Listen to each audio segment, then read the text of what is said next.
We had to get him out real fast, but looks like he's got everything fixed and ready. That car's running strong.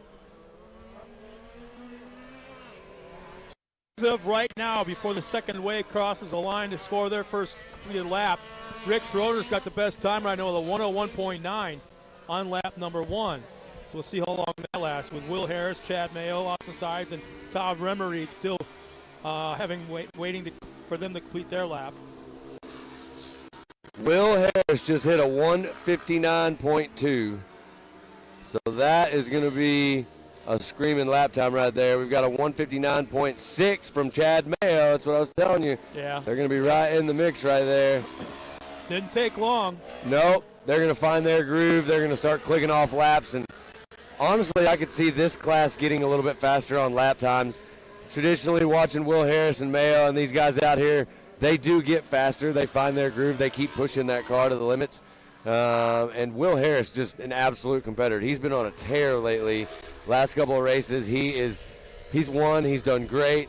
You know what? The story behind this car that he's racing is pretty impressive. This thing originally started as a huge lifted mud machine. Oh, that's right. Yeah, I forgot about that. Yeah, so I mean, it could literally drive over a 55-gallon drum, and now it's out here on the track flying, I've literally heard of guys flying. converting from, we'll say, a trail or a race car to one of those crazy ones. Yep. Big tires, but never the other way around. Yeah, I don't ever think I've ever heard of anybody taking a lift off of something.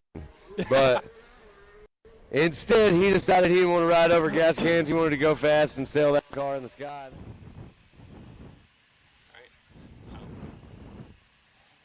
Yeah, tell him there's a live lift from MAO because that's where we're coming from. And then also, could you guys sit down by any chance? We only have 2 chairs. Yes, we can sit down. Oh, awesome. Thank you so much.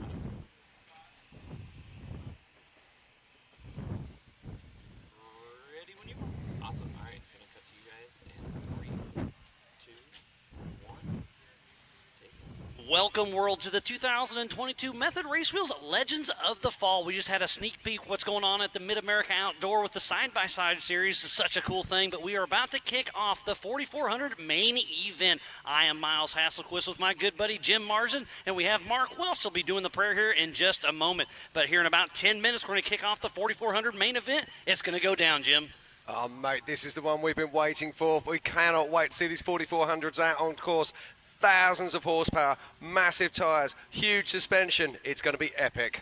We've had an amazing weekend here at South Grand Lake. We've had so much going on. The racing has been amazing, but we've also had so much fun in downtown with the trunk or treat and all the music and everything that's gone down. It's been an amazing event, so much fun, but the main race of the day is about to kick off. And Christopher Branton, his first pole, he got that yesterday in qualifying on his birthday, and there's going to be a lot of people chasing him down.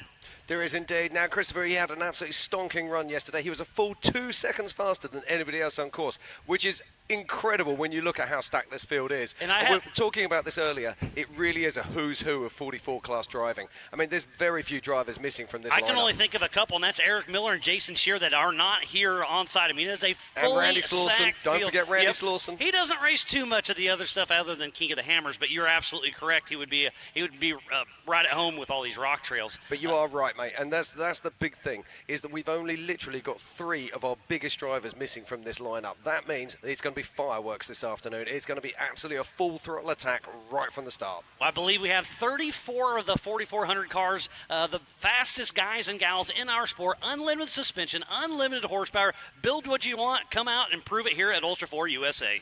But it's not just about today's race, is it? We're also racing for championship points. The Nitto National Championship will be handed out tonight for the Nationals, the East, the West. It comes all the way down to this double points race.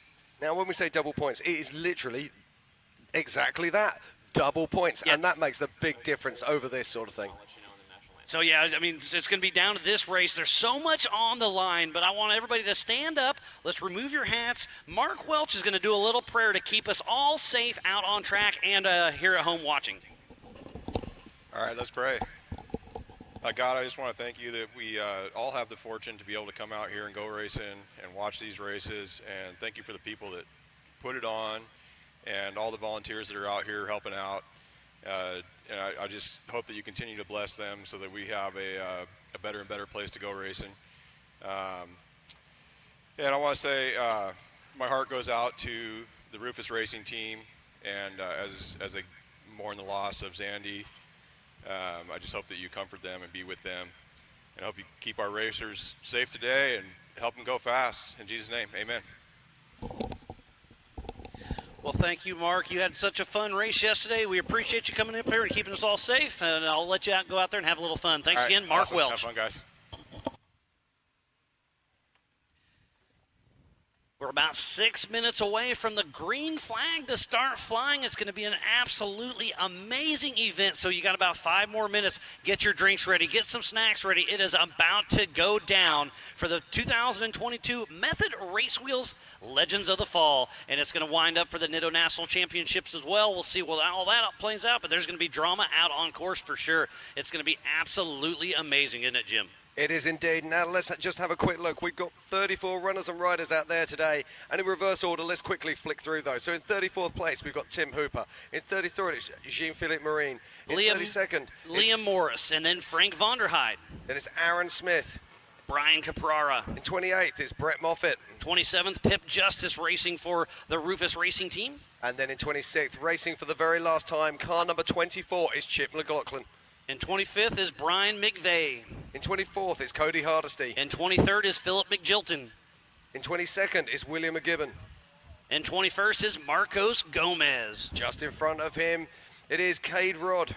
Side by side with Chase Caprara. Then in 18th is Tad Dowker. 17th is Chad Hunt. Then in 16th in his brand new car, it's Levi Shirley. In 15th, Raul, our current king's son, Darian Gomez. Then it's the big man himself. In 14th, Ryan Rockhold. In 13th, the Happy Pappy, Rusty Blyler. Then it's a one-time king, Josh Byler in 12th. And the 11th spot is Waylon Campbell. Then in 10th position is the young lady who, now we really believe this could be a great race for her, Bailey Campbell. In 9th spot is Casey Gilbert. Then in 8th position, it's Lauren Healy. Another two-time king. And then in 7th spot is Brett Harrell. Then in 6th is our current reigning king, Raul Gomez. And the season, he's having the season of his life right now. In 5th spot is Paul Wolf. Then in 4th position is the last of the Gomez brothers, it's JP. In 3rd spot is another, he was our national championship last year. We'll see how it shakes out, Vaughn Gittin Jr. Then in 2nd, it's that crazy flying guy himself, Paul Herschel. And getting his first pole position ever is Mr. Christopher Branton. It's a stacked field, that's for certain. But before we cut down there, we're going to do one thing that we should always do before any races here. It's going to be an amazing show. We have about another, let's see, about 3 more minutes. And so let's ramble for another about minute, Jim. Who do you think's going to win this? You asked me earlier. I don't know. We have so much talent on our field. I've been asked 100 times. I can't do it. I'll be honest with you, we've been looking at it. Is having a 2 seats in your car going to be an advantage? Is having a co-driver with you going to be an advantage? I think it could so. be. Because if you need to winch, because about 2 minutes into this race is that first waterfall. There's 2 lanes. If it gets blocked up, if somebody breaks, if somebody tumbles, it's going to be a parking lot there. And we saw that happen at that last race. So I think having somebody with you is a huge help. Let's not forget, these guys are going to be running competition tyres. That means they're stickies. They're going to have armoured sidewalls. So it's a very different thing. Tyre degradation is going to be a huge issue here. There is no doubt about that. There will be flats, but I think these tires will last a lot better than the DOT tires just did. On the other hand, we're using much bigger horsepower. We've got cars out here with anything up to 1,100 horsepower. So it's going to be one heck of a show. So before we start the big show, we're going to do what we love to do. So ladies and gentlemen, please stand up for the greatest song in the world, about the greatest world we ever had, the national anthem.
Okay, and welcome back. Here we are. We are ready for the season finale. It's Legends of the Fall 2022, and we're just about to send our 4400s out on course.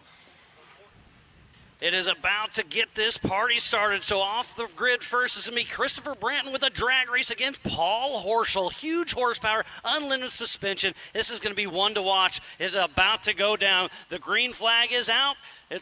We are about to go down. Any second now, it's going to be thousands of horses charging off the line. Paul Horschel putting out over 1,000 horsepower. But a pole sitter, Christopher Branton, we know he knows no fear. What can he do? Can he take the whole shot as he makes his way into the first water crossing? 2, 1, green flag is out. Who's going to get that whole shot? And it's side-by-side racing, but Paul Horschel gets the early lead. We'll see how that sticks. So Paul Horschel and Christopher Branton off the grid. They're going to be going off the line every 20 seconds. I believe it's 30 seconds for this race. This race is on adjusted time. So up next will be Vaughn Gittin Jr. and JP Gomez.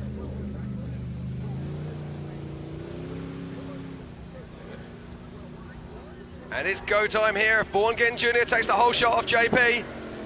We'll see if he can make that Ford Performance Ford Bronco stick out in front of that UFO. The Triton car gets the lead. So they're heading on down now. They'll be making their way down to that first waterfall, and that waterfall is going to be critical for this first lap. And it's not dusty at all, but there is a little bit of dust compared to earlier, so that last race really blew off that top water. It did indeed, and next on the grid is our current king, Raul Gomez, and next to him is Paul Wolf. And it's go time. So 2 UFOs drag racing, and Paul Wolf with the early lead over Raul Gomez. Both Nitto tires all hooking up and going on down the course. And next is going to be Brett Harrell with Lauren Healy. Both of these drivers using a Paul Horschel cars. What a great aerial shot for the 2022 Method Race Wheels Legends of the Fall here in the South Grand Lake Recreation Area. And off the line they charge. And it looks like Brett Harrell has taken the lead off of Lauren Healy. What a great start to this race we have. It has been absolutely amazing. It's been building. And here's the first waterfall section. So it is Paul Horschel up front. We'll see what kind of quick work he can make out of this section. And he makes it look so easy. Absolutely. That right line. Here's those USD stickies. We'll see Nitto versus Sticky, see how much trouble they got. And both of them make it pretty easy, but those Nitto tires stuck a little bit better. Indeed, and leaving the line right now, it's the first solid axle car. It is Casey Gilbert going alongside with Bailey Campbell. And there's Vaughn Gittin Jr. and that another Ford Bronco Monster Energy machine making it right up that left side. He makes that look very easy indeed. We were just talking about the tire compound, and that is really showing off what exactly is going on. So up next is going to be Waylon Campbell. And Josh Byler, obviously a one-time king, and that's the second solid axle vehicle in this lineup. Look at Waylon Campbell's car. It literally jumps off the line. There's so much horsepower. What an amazing race. I believe that's Shannon Campbell's engine they stuck in it for this race, so it's great to see that thing really out there ripping as Paul Wolf makes it up the waterfall in quick work. Yeah, no problem so far for our front-running vehicles, and there is Raul Gomez. Our current King of the Hammers winner earlier this year, the first race of the Ultra 4 season. Yeah, just the way these 4400 class cars just absolutely storm it across as the Happy Pappy leaves the line alongside Ryan Rockhold. And just look at the horsepower as Rusty throws down that skinny pedal. And Brian Stone, who raced yesterday in the UTV class, is riding with the Happy Pappy. So there's Brett Harrell and Lauren Healy. We're going to have side-by-side action going up the waterfall. This could be fun to watch. Lauren checks up just a little bit, takes the right and left lane. He knows which line he wants. They would have been picking this. They'd have been talking about it. Yeah, this is where pre-running really helps out. Now I'm just looking on the back of Vaughn Gittin Jr.'s car. It looks like he's got a rope coiled up. So taking off the line as we speak is Darian Gomez and Levi Shirley. Yeah, one of those two cars is a little bit fouled up, but it'll soon clear once he gets some temperature into it. And that there is Casey Gilbert. Casey Gilbert used to dominate in 4800, made the move up in a 4400, and he's still running a single shock absorber on this car. It's really impressive to see what he is doing out there on course. And taking off next is going to be Chad Hunt. And Tad Dowker. Oh, now we're watching our lead cars as they make their way through. as that's Chad Hunt in another Miller car pushing forward. That is running an astonishing supercharged engine that produces over 1,000 horsepower. And here's Christopher Branton physically in second position, coming down the rigid Little Blue area, taking the quicker right line. Yeah, he's already given away some time there to our current race leader, who is Paul Herschel. And I think we're going to see all of the 4400 class cars taking that line. Off the line next is Chase Caprara. Yeah, and Cade Rod. These two young men have also stepped up from 4800 into 4400, and it's great to see them out here doing battle as we watch one of the older statesmen of 4400 racing. It is this man, Rusty Byler. Miller Pro chassis, Nitto tires, LSX engine. Let me catch you up on something real quick. Paul Horschel already took the Factor 55 Joker line, so actually Christopher Branton is in the lead. Physically. Oh, right. And heading off the line now, that looks like Marcus Gomez and William McGibbon. We've got 34 runners and riders here today in 4400 class, and this course is going to get very, very busy, very, very fast. So Paul Horschel ran the Factor 55 Joker. Also Lauren Healy, Paul Wolf, Christopher Branton, and Brett Harrell. So Christopher Branton ran the... So I'm not sure who's out physically in the lead, actually. I'm fairly certain that I saw Paul Herschel go down Little Blue just before Christopher Branton.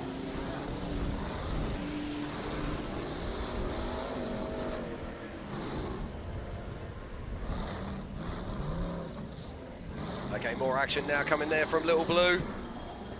And there is Levi Shirley. He's made it up the first waterfall. And Marcos Gomez, William McGilton, Philip McGilton, and Cody Hardesty have all taken off. Now, I just saw very briefly there, it looked like I saw Rusty Byler stopped. I really hope that wasn't. Chad Hunt taking that far right line. This is something extremely special. For the last time, the number 24 is flying for Zandy Willems. Chip McLaughlin just takes off next to his teammate, Pip Justice.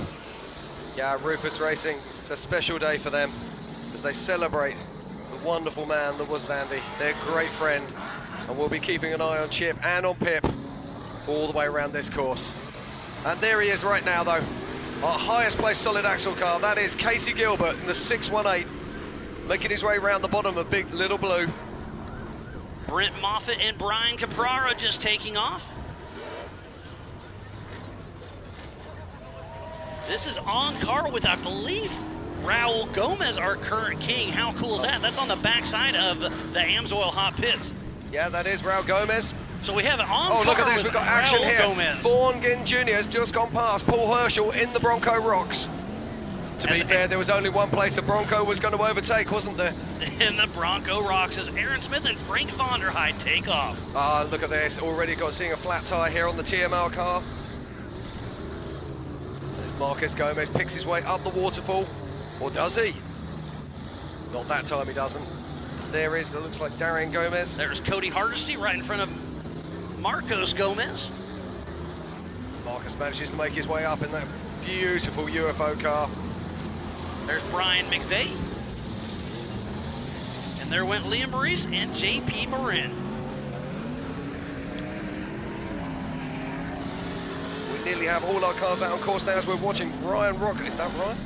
No, that's Chip. That is Chip. Yeah, it is Chip McLaughlin, the 24. Racing 4 points for Zandy Willems. I was chatting to him yesterday. He said he's got to crawl round if he has to. He just wants to get that finish for his great friend. And last off the line is Philip McGilton and Tim Hooper with Fuelworks. So a full field of 34 cars out on course. Are we going to see that 10-minute mark? I think we're going to see it. What a great start to the 4400 main event here at the 2022 Method Race Wheels Legends of the Fall at the South Grand Lake Recreational Area. And that there in camera now is Brett Harrell. We just saw Brent Harrell, his son, come second in the 4800 class only an hour or so ago. That's a 2-seat Paul Horschel built machine, and those Nitto tires are putting down the traction. Oh, just look at the way this just picks it through the rocks. And Brian Capera seems to be stuck on the waterfall. Can he push it up there? Yes, he can. No problem at all. For the very experienced racer. So at the Factor 55 Joker line, we have Casey Gilbert, Rusty Blyler, and Chad Hunt have all cleared that as well. So and here comes, look at this, Lauren Healy making a move here. Lauren Healy and Josh Blyler trying to get around Brent Harrell. Brent has Justin with 2 works riding shotgun with him. And Aaron Smith struggling a little bit on the right side in that bomber chassis, 2-seat solid axle machine, but makes it on about. Yeah, it takes a slightly different line and punches it up there. And the difference that you see here between those 4400 class cars with these 40-inch sticky tyres and those 48s that we saw earlier is a massive. Brian McVeigh made it up the Factor 55 Joker line. There's Ryan Rockhold. There's Ryan Rockhold, and look at the pace these guys are showing as they come down through here. Ryan Rockhold Racing. There's Chad Hunt with Team Indiana coming into screen. Down the rigid little blue area. Chad Hunt, as we were saying earlier, runs a supercharger in that vehicle, producing over 1,000 horsepower. There is a Gomez back to Lauren Healy, a 2-time King of the Hammers winner. He'll be skimming over the water section as we speak. Indeed, and we're already seeing cars crossing the line to start their second lap.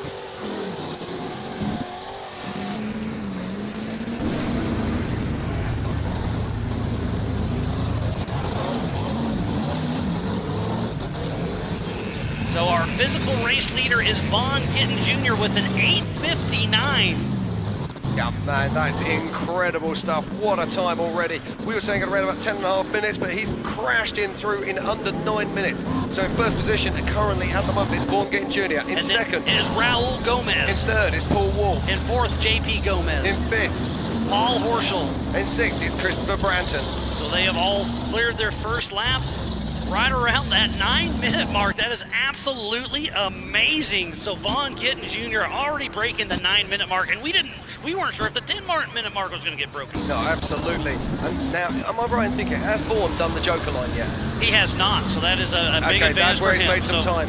That does make sense, because a few other people have. Paul Horschel's made it, Rusty Bleiler, Lauren Healy, Paul Wolf, Brian McVeigh, Chad Hunt, Casey Gilbert, Christopher Brandon, Brett Harrell all made the Factor 55. Indeed, and we're just watching Joker there, line. Brian Capera coming down Little Blue, and he already has a flat tyre.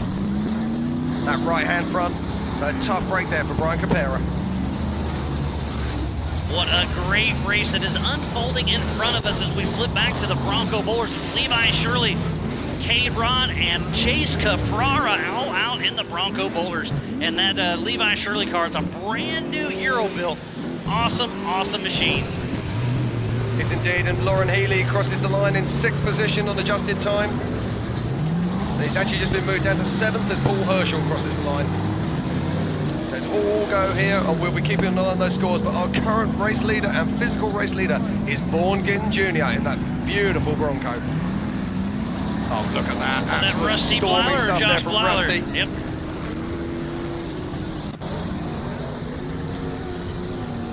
I still think we saw Rusty parked up shortly, just before the waterfall. I don't know what happened, but here we are. We've got Paul Wolf. He's currently sitting in 4th position. Makes his way out the waterfall for the 2nd time. Makes it look easy. Oh, 2 flat tyres on that car there. Both right-hand wheels are flat. So at the Factor 55 Joker line, Brett Moffitt just cleared, as well as Frank Vonderheide and Liam Maurice. So there's action all over the course. We go back to Vaughn Gittin Jr. Now this is interesting because Vaughn Gittin Jr. it must be behind Paul Wolf, because we saw Paul Wolf just go up this a moment ago. So what's happened? There's Josh Bleiler, a former King of the Hammers winner, and that Miller Motorsports Pro chassis running those Ditto tires with Big B Motorsports. Okay, we've got some chimes changing up here at the moment. This is crossing the line. The times have changed, so I'm just going to go through our top 5 very quickly on adjusted time. In 5th is Darian Gomez. In 4th, Paul Wolf. In 3rd is Waylon Campbell. In 2nd, Raul Gomez. And in 1st is Vaughn Gittin Jr. But remember, that is on adjusted time. It is. Now, that's Cody Hardesty with a right rear flat tire. And he's also got a front one as well. So there is Paul Herschel. Now, where is Paul going? Surely he's not going to drive off the edge, is he? I didn't even know there was a line there, but Paul's found a line that I didn't know existed. Fantastic stuff there, and that's why you do your pre-running. Right down the rigid little blue section, there's JP Gomez. I believe we had a little freeze frame there, because he's definitely faster than that. There's Brian McVeigh trying to chase down, I believe that's Cody Hardesty. But I've got a feeling that we might see a change in the lead here. I believe that we saw Paul Wolf go through before Vaughn Gittin Jr. So we're going to have to really keep an eye on that. Oh no, but there's Paul Wolf here. Paul Wolf is behind Raul Gomez. So that must have been an older piece of footage that we saw. So, right. Chase Caprara pulling into the Amsoil hot pits. And it looks like Ryan Rockhold there is part on the side of the track. So a tough break there for Ryan Rockhold. He had a great qualifying run going for Ryan Rockhold Racing.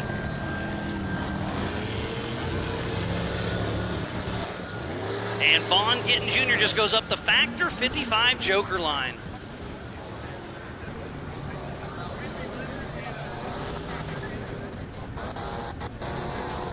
So earlier when we saw him taking off, it was Levi Shirley that his engine was spitting and sputtering. So tough break for him. Hopefully that gets it figured out. Yeah, now that's one of those big engines. That's got an LT5 supercharged motor in it. It's producing 600 horsepower at the wheels. That is astonishing.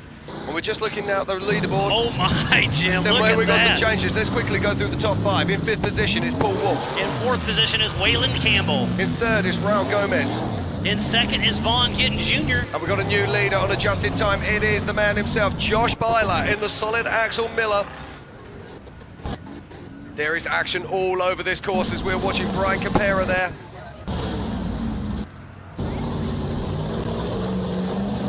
Wonderful view there of the hot pits. Spin back round. We are so privileged to be racing here.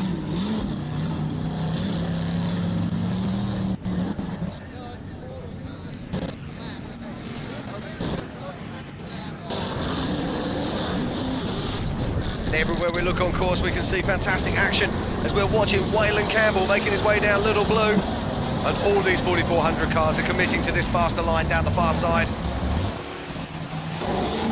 And I'm going to introduce one of our Ford Performance partners right here. We have Camilla hopping into the Nitto studio with us. It's so cool to see Ford step up in a huge way the last few years with Ultra 4 USA, and we saw it yesterday. The Broncos really put on a show. Yeah, we're really excited to be here with all of our teams. Yesterday with Brad and Vaughn and Bailey finishing 1st, 2nd, and 3rd. What a great way to show those Ford Broncos on the course. Oh, absolutely. And right now we see Lauren Healy and Vaughn Gittin Jr. once again battling out there on course with those Ford Broncos. Yes, Vaughn and Lauren are doing great. We're really excited to be able to watch this team really take it forward, and hopefully we'll end up on the podium with both of those as well. That would be absolutely amazing. And there's no better way to prove your parts than Ultra 4 Racing, because it puts you through the paces. Absolutely. You just cannot believe it. If you are not here seeing these rocks, these waterfalls, going through the water, they're really putting those Ford Broncos to the test. Absolutely. And we have one of your Ford engineers out there racing with us today. Tad Dowker is a Ford engineer for you. So it's cool to see him out there, you know, putting his work out on course and bringing it home and doing his homework. Absolutely. And, you know, that's what it's all about, Ford Test, and showing that we can really do these things in any type of circumstance. Yeah, and it's been really cool to see the last few weeks with the new Ford Bronco, the Bronco R for the Raptor. I mean, it's just, the Raptor Bronco, sorry. Just absolutely amazing what you all have done with Ford. Yeah, that Bronco Raptor, man, we're really excited about that product and really getting to show it off and what it can do for everyone. Yeah, it's been really cool to see. So much action going on. I just wanted to bring you in there and have a quick chat. Camilla, always a pleasure, and thanks for everybody here at Ultra 4 USA to Ford for doing what you do and helping us out. Thank you for having us.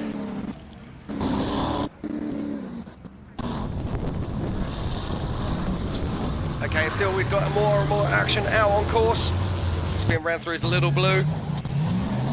That's the 906 there.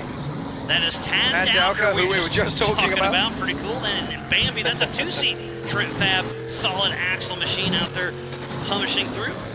And there is Josh Blyler, a former King of the Hammers winner in the Bronco Boulders.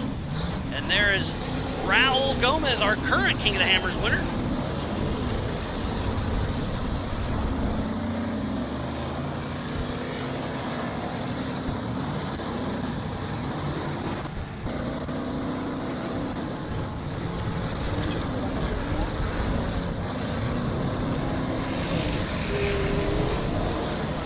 Okay, it's more action here on the waterfall. There's the 618 Casey Gilbert. Chad Hunt just gives him a punch and says, hey, buddy, up you go. Giving a little bump from the back, helping him out as Lauren Ely's making it through the Bronco Boulders in that Ford Bronco. Yeah, look at the way he's pushing those tires, but look at this. It's Brett Harrell, and they're side by side as they work their way through. Brett takes that alternate line. There's bigger rocks there. Does he make it stick? Yes, he does. Brett Harrell stays ahead. The two-time king, Lauren Healy. Oh, no, we got double trouble in the pits here for the TMR team. There's 408 Cody Hardesty with 2 flat tyres, and their cars are starting to stream into the pits now. So Cade Rod has made it through. Bailey Campbell has made it through. Okay, and I've got Darian Gomez and Waylon Campbell all made it through the Factor 55 Joker line. I've got some top news. We've got a change in the lead. At the moment, our current race leader and out on lap 3, the only car out on lap 3 is Paul Herschel. But very shortly, we're going to be seeing Raul Gomez and JP Gomez crossing the line. And sure enough, they do. So JP Gomez is now 2nd place and starting his 3rd lap. So the AMSOIL hot pits, that is Cody Young. He usually races with us as well as he's in the Cabrera hot pits, making sure everything's going smooth. Is that Raul Gomez possibly? No, that is actually Darian Gomez. Raul Gomez has just crossed the start line to start his 3rd lap. There's JP Marin getting blown by Waylon Campbell doing a little splash pass. Okay, we've got some top news here. There is a change in the top 4. In 4th position at the moment is JP Gomez. In 3rd position is Paul Horschel. In 2nd position, it's Raul Gomez. And now leading the race for the first time is Mr. Paul Wolf. Fantastic. And now it just switches right back to Josh Blyler. Yeah, so Josh Blyler's just thrown it down and is now taking that lead once more on adjusted time. They took off 2 at a time in 30-second increments. This race is an hour and a half long plus 1 lap. So an hour and a half, the white flag comes out. 30 adjusted time race. It is going to be anyone's game. This is going to be amazing. You're not going to believe this, Mars. Josh Blyler has just thrown down an 8:52. What an astonishing time. The fastest time of the day right now is by a solid axle machine by Josh Blyler. Exactly, but where is Vaughn Ginn Jr.? Oh, where is he? We'll see. There is Vaughn Ginn Jr. He suddenly disappeared off the radar, so we're going to have to keep an eye open for him. One of our Broncos is missing. So Chase Caprara just cleared the Factor 55 Joker line.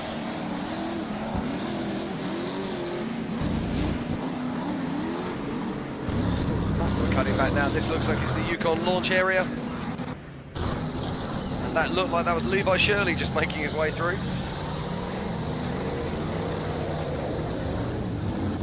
And it sounds like Terry Mann's out on course watching everything, and Lauren Healy has a left rear flat coming out of the rigid Little Blue section. I can tell you now that Vaughn Ginn Jr. has actually crossed the line and is out on his 3rd lap, but he has dropped some places. So we can only expect that he's got some picked up some damage.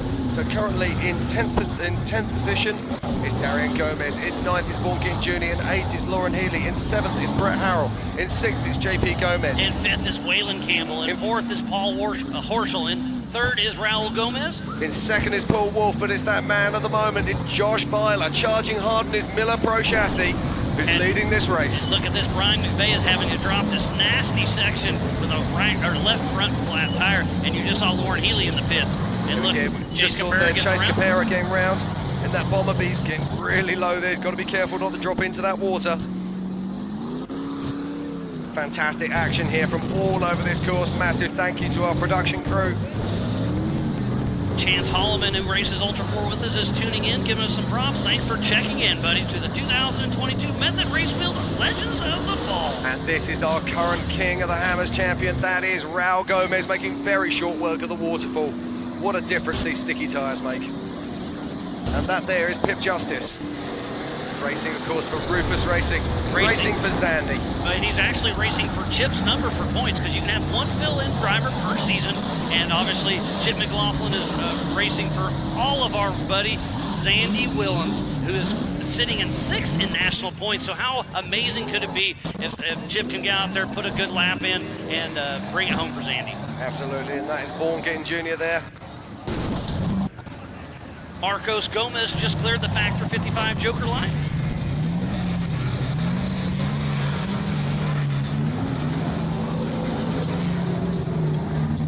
That's the 178 of Aaron Smith there, making his way down Little Blue. Frank Vonderheide with a left front flat as well, so there's something out there biting these guys. Yeah, there is, and that's JP Gomez making his way around, and closely behind him is the UFO of Paul Wolf. Tim Hooper just cleared the Factor 55 Joker line. So about more than half of our field has already done the Joker. but except for our leader hasn't. So Josh Blyler still has to make that joker. Yeah, Josh is just trying to pull out a lead right now. So tires are definitely showing to be an issue once again, and both of our TMR cars are in the AMSOIL hot pits. I hate to see that for them. Here's a cool shot of our woods section. I think that might be Levi. Hard to tell. I thought that might be Levi there for a moment, but we'll try and get confirmation.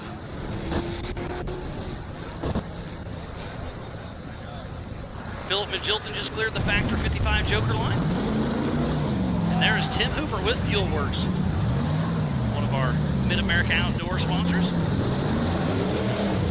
And let's give a huge shout out to Mid-America Outdoors, Jason and Gayla Robinette, all of our volunteers, Ultra 4 staff, Mid-America crew, media safety, USAC racers, fans, and all of our marketing partners. So let's give a huge shout out to Can-Am, Ford, Bronco, Monster Energy, Optima Batteries, 4-Wheel Parts, Progressive, King Shocks, Laser Nut, Griffin Radiator, BP Racing Fuels, Nitto Tires, Holly EFI, and King of the Hammers. AMSOIL, Method Race Wheels, Axial RC Cars, PCI Race Radios. Wheelan, Baja Jerky, Recaro Seats, and Spider Tracks. Warren, Factor 55, HCR, Yukon Gear and Axle, MBRP, and Off the Grid Clothing. ARB 4x4 accessories, Rigid, Brannick Motorsports, Tread Lightly, and Action Sport canopies. So please support who supports the sport. With all these amazing marketing partners, we would not be racing here today for the 2022 Method Race Wheels Legends of the Ball. Now Jim? we're just watching Vaughn getting junior there. It looked like he had no drive on the front end of that Bronco. Yep, he was winching it up. Watching that young man there is Chase Capera. Putting that bomber to work through the rocks. As we watch car number 3, that is Waylon Campbell. And I got another update from JT Taylor, our race director, that Rufus Racing number 24 has broken their car. They're not out of the race, but they aren't going any further, but they went to the waterfall to help them winch. So that's true sportsman from the Rufus Racing family. Zandy would be proud. And how amazing is that? I hate to hear that for them, but they're still in the race there to help everybody out. That's sportsmanship 101 at its finest. It is indeed. We can just see there Pip Justice up in front there in the car 4, racing Chip McLaughlin's number, and behind him is Bailey Campbell, and she's reeling him in. Sitting alongside her is her fiance, Brian Crofts. Ryan Cabrera cleared the Factor 55 joker line. Bailey Campbell is one of the most talented drivers in our field. As we watch Lauren Healy picking his way down through Little Blue.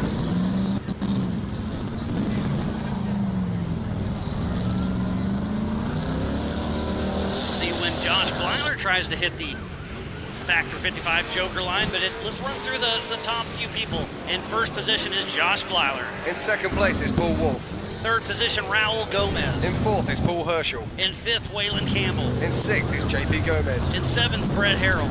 In eighth is Darian Gomez. In ninth, Lauren Healy. And in 10th, it is Tad Dowker. In 11th is Vaughn Gittin Jr. Remember, this race is on adjusted time. Yeah, now, but we do know that Vaughn has got some issues. And I still believe that Rusty Byler must have a problem to have dropped back there. And also Levi Shirley seems to be back there, although he is on the same lead lap.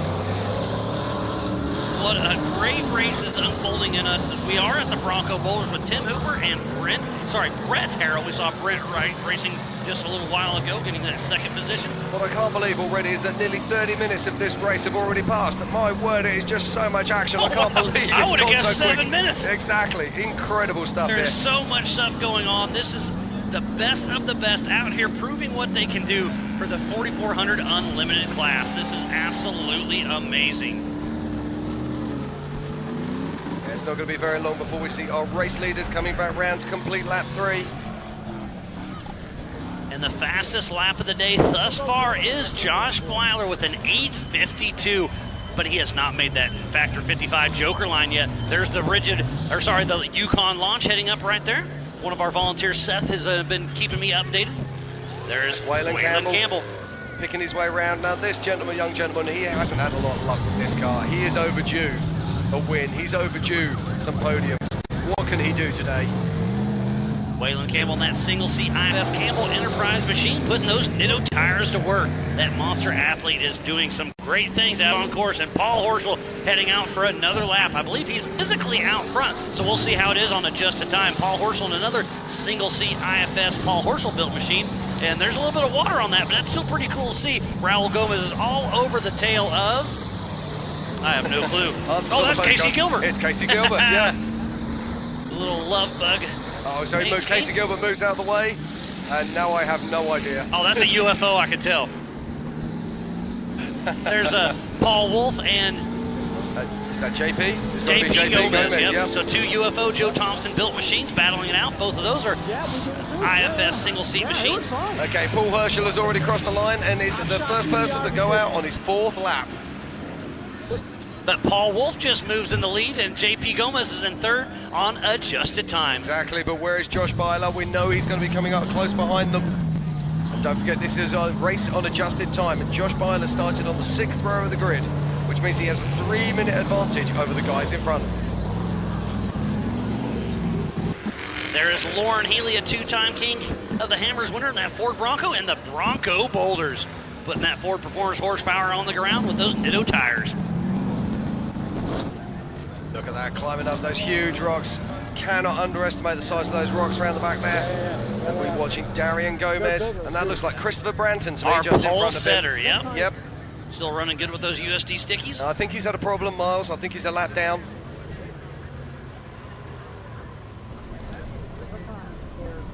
Don't forget to go to ultra4racing.com/live. Download the MAO app on Google and Apple. Go to the Ultra4 and MAO Facebook. Go to the YouTube, share it, start a watch party, hashtag it up. Let's get this party growing. And if you want to, Christopher Branton is a lap down currently.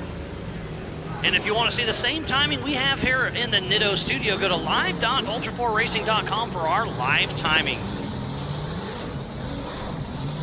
The entire year of racing comes down to this one final race. Teams will be leaving everything on the line. Okay, our current top 5, as we see it right now, is Brent Harrell in 5th.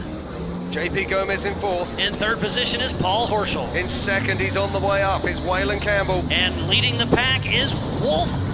Paul Wolf leading the Wolf pack. He's indeed, but where's Josh Byler? When's he going to show up? We know he's further back on adjusted time. Let's see what happens very soon. Or has he got a problem? This is going to be a race that's just going to keep on giving stories. To finish first you must finish. The attrition is already setting in, and this is going to be a race to the finish. I can't wait. This is absolutely awesome, Jim. It is indeed. It doesn't get any better than this. The finest minds, the finest vehicles in 4400 class racing. And that does look, was that Josh or that Rusty? was Josh Blyler, so he is still on the move. Looks like Lee Maurice has a left rear he's flat. a long way behind, so yeah, he must have had a problem and gone into the pits. The Amsoil hot pits have been very excited. I see Brent Moffitt down in there. There's a lot of action. Brian McVeigh. Lots of cars working in the Amsoil hot pits as we speak. Fantastic shot here. What a great viewing for everyone. We have 6 viewing areas all over the South Grand Lake recreational area. What a great, great race.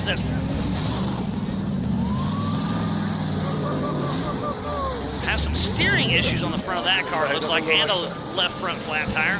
There's Paul Horschel. He's coming down the little blue rigid ridge section. Be interested to see. Hopefully we can stick with this camera and see if he pick up where his line's taking. He's doing some very unusual lines. In fact, he's going straighter this time than he does normally. But down here's where he may be taking that rider line. Yeah, it looked like he was taking the top line last time, and he's done it again. That's pre-running 101 right there. I really like that line. He's saving probably, I'm going to say 3 to 4 seconds with that. Certainly saving 1. I'm not sure he's saving 3 or 4. Sounds like Paul has a low left front tire. Okay, I've got some news. There's a change in the top. Let's quickly go through the top 5. In 5th position is JP Gomez. In 4th position is Paul Horschel. In 3rd is Waylon Campbell. In 2nd is Paul Wolf. And it's the man himself. He's still on a charge. It's Josh Byler. He has the fastest lap of the race with an 8:52. And speaking of Josh Blyler, he just cleared the Factor 55 Joker line. So that kind of takes that strategy out of the window. So did number 82 of JP Gomez. And and the number 408 of Cody Hardesty, all clear of the Factor 55 Joker. Fantastic. We just saw there Rusty Byler, who is the father of Josh Byler. But look at the speed of these cars as they plow their way around the course. Chase Caprara with a left front flat tire coming out a little blue. Thank you, Terry Madden, a Mid-America brand ambassador, is out on course helping me call the show. This is Casey Gilbert. Now, I think Casey's got some problems here. Casey seems to be a lap down. And I think he's being told to back away from the thing. I think he might have a front axle issue. That's exactly. I just got an update from Dave Taylor. Casey has a broken front axle shaft, but he's still moving. Thanks, Dave. That is tough luck there for Casey Gilbert. I know he had really high hopes in this race. Oh, and Seth just gave me an update. Lauren has a flat front tire, but he's still moving, but a little off pace.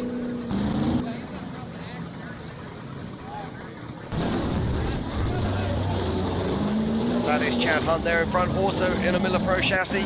Being chased down by a Jimmy's chassis of Frank Vonderheide with STT. Chad Hunt, part of Team Indiana with that huge supercharged power. He's sniffing 1,000 horsepower with over 1,000 horsepower now, apparently. Rick Murray riding shotgun with him.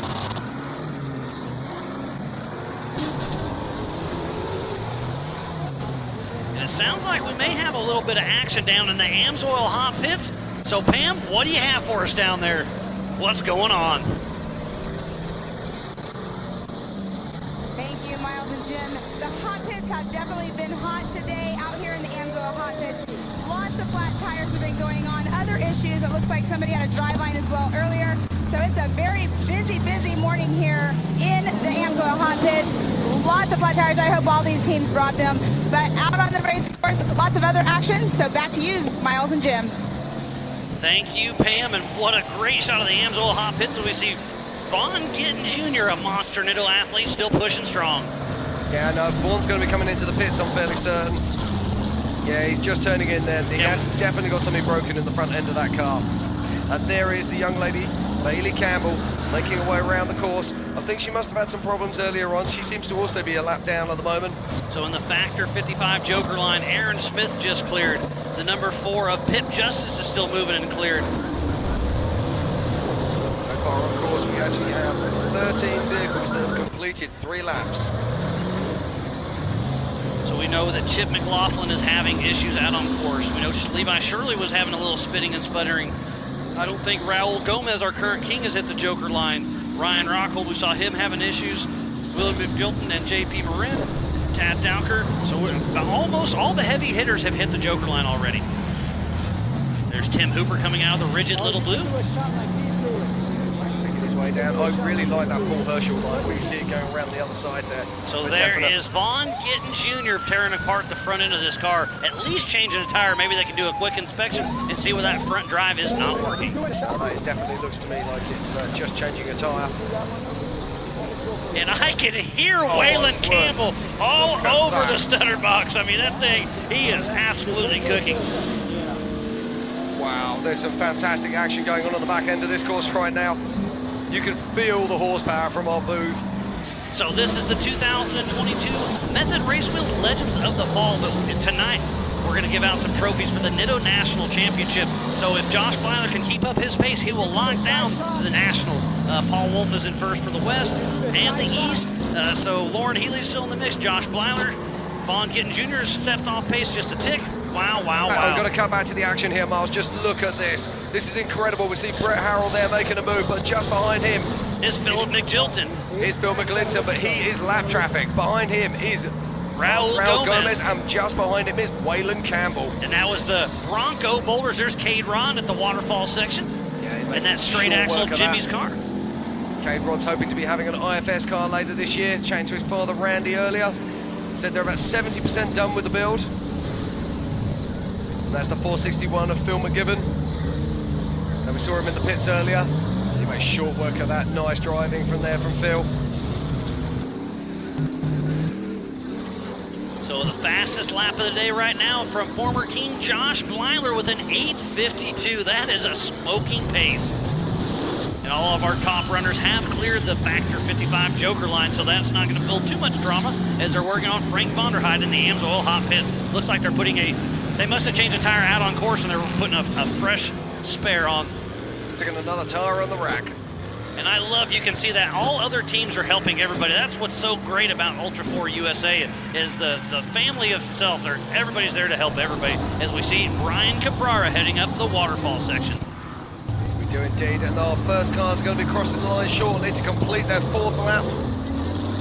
And we've got a real battle royal going on between Paul Herschel and JP Gomez. And physically out front still is Mr. Paul Horschel, but he pulls into the AMSOIL hot pits.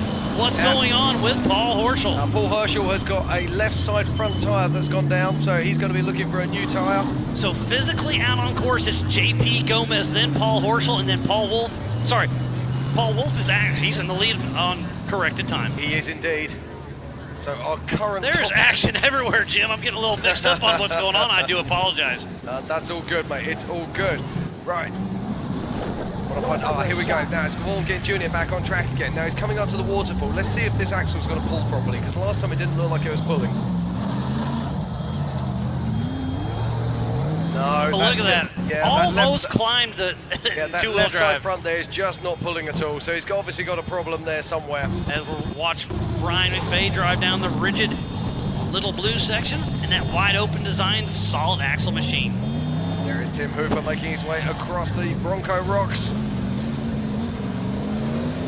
Using a Trent Fab car. Let's not forget, we saw a Trent Fab car today winning the 4800 class. As Tim Hooper with Fuelworks still pushing strong through the Bronco boulders. And it's all change at the top right now. And it will keep on changing until Josh Byler crosses the line, when we can really get a handle on where we're at. And look, Waylon Campbell on adjusted time is out front. But in 6th position is Raul Gomez. In 5th is Paul Herschel, but it's all changing again. Literally the computer's flicking round. Let's go through our top 6 very quickly. At the moment, I believe in 6th position is Raul Gomez. In 5th is JP Gomez. In 4th is Brett Harrell. In 3rd is Paul Wolf. In 2nd is Waylon Campbell. And in 1st place, and still charging hard, it is Josh Byler. Wow, so the solid axle Miller Pro chassis is still running strong out front. And then it's IFS, IFS, IFS, IFS, IFS, IFS. So Josh Byler is putting them to school. That is absolutely awesome. He is indeed. He's doing a fantastic job out there and making it look all so easy. But this race is tough. This race is brutal. So Big B Motorsports, Josh Byler still putting on a clinic. There's a man that we all recognize. Johnny Rocha helping out or coaching up Chase Caprara. And here is our current race leader. This is Josh Byler making his way up the waterfall. And that goes to show you where he shines is in the rocks. Josh Byler with a great, great run. Looks like William McGibbon clears the Factor 55 Joker. And we go from one Byler to another Byler. Here's Rusty Byler this time, making his way across the Bronco Rocks. He's putting that Miller Pro chassis to work. Oh, look at this fantastic action here. And Waylon Campbell makes the pass. Over Brett Harrell, and they're coming through the half-pipe section. That is a great shot right there. This is what we keep on saying. Waylon Campbell is really overdue some silverware. This guy can't drive. And look at this. They're standing in water, going to chase pits. That was Josh part of Ryan Rockhold Racing. Sounds like Brent Moffitt is officially out of the race. Tough break for him. Lots of chatter on my PCI race radio. And this is another one of the TMR cars. I think that's Cody Hardesty, is it? But just behind him is Bailey Campbell.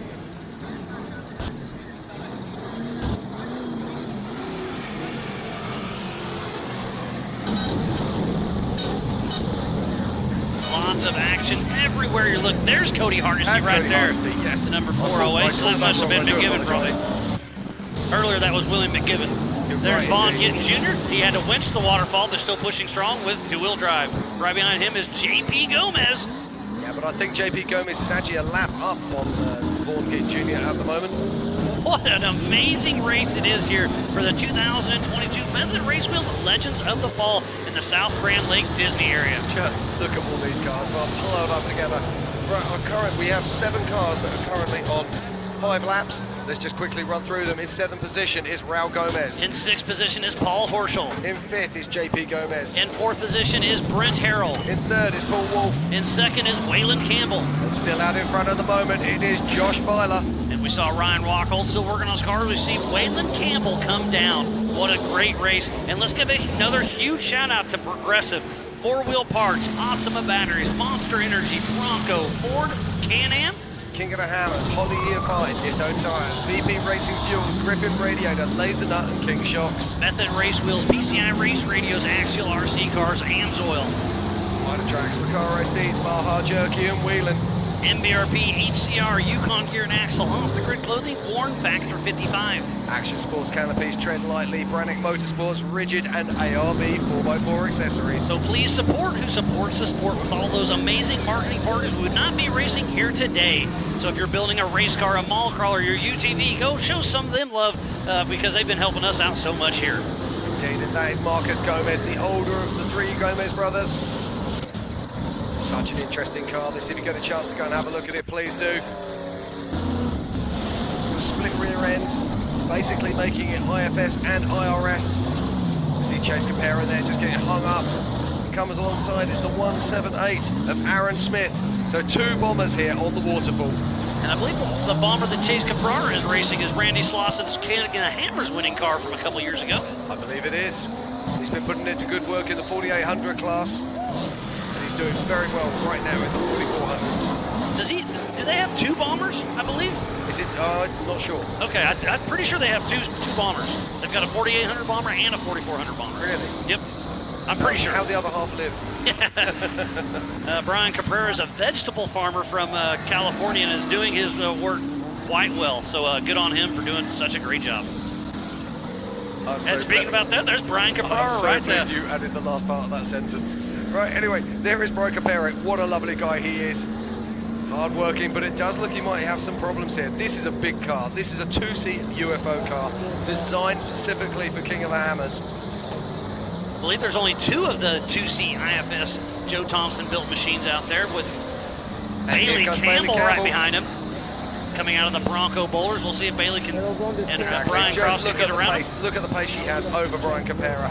Look at how she just reels him in. It makes me think that Brian is nursing something. And right behind them is Paul Wolf and another UFO. So Brian Cross is probably telling Bailey, hey, get him around him, hit that siren. Oh, hit a big rock a little bit. Yeah, she's trying to check out to the side, make some space to get past, and she makes the move. And look at the spectators. This was absolutely amazing here racing at South Grand Lake Recreation Area. Very spectator friendly. And Christopher Brand is changing one of those USD stickies. Absolutely. Right, let's have a quick look at our current top 10. In 10th position is Tad Dowka. In 9th is Darian Gomez. In 8th is Rusty Byler. In 7th is Raul Gomez. And we're on board with Raul right now. We are indeed. And in 6th position is Paul Herschel. In 5th position is JP Gomez. In 4th is Brett Harrell. In 3rd, Paul Wolf. In 2nd, we saw him charging hard. It's Waylon Campbell. And leading the race still is Mr. Josh Blyler. But remember, to finish first you must finish. We're about 46 minutes, so we're right at the halfway mark before the white flag comes out. Fantastic. If you look at these images we're getting from the front of Raul Gomez's UFO, really does give you a flavor. He's coming out of the Bronco Boulders right there. Yeah, he is indeed. Paul Dunn from your side of the pond is tuning in, enjoying the show.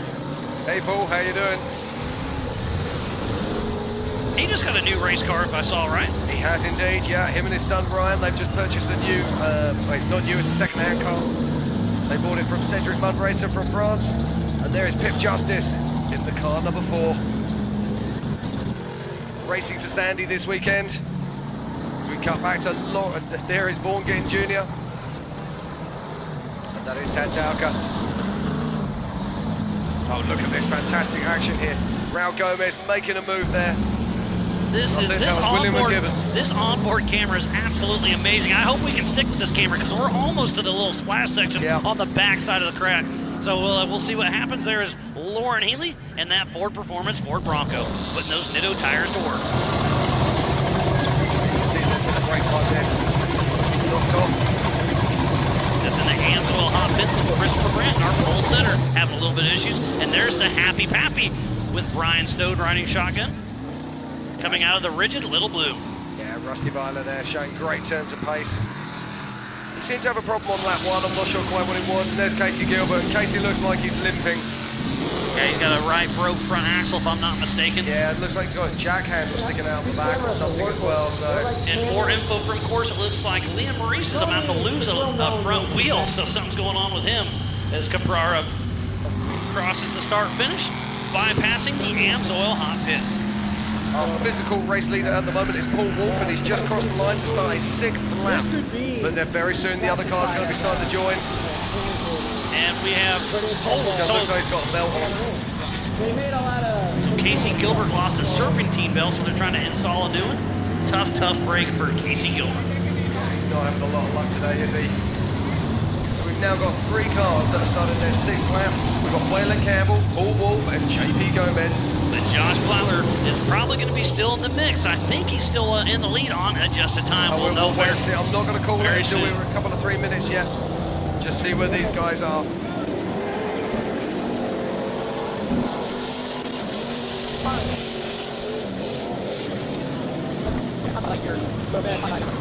Okay, we now have a new fastest lap as well. Waylon Campbell has just laid down an 8 minutes and 40 seconds.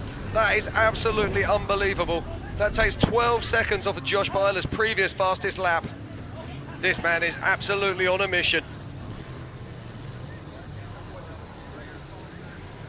And you can see there, Casey Gilbert's co-driver is actually wearing waterproof trousers over the top of his race suit.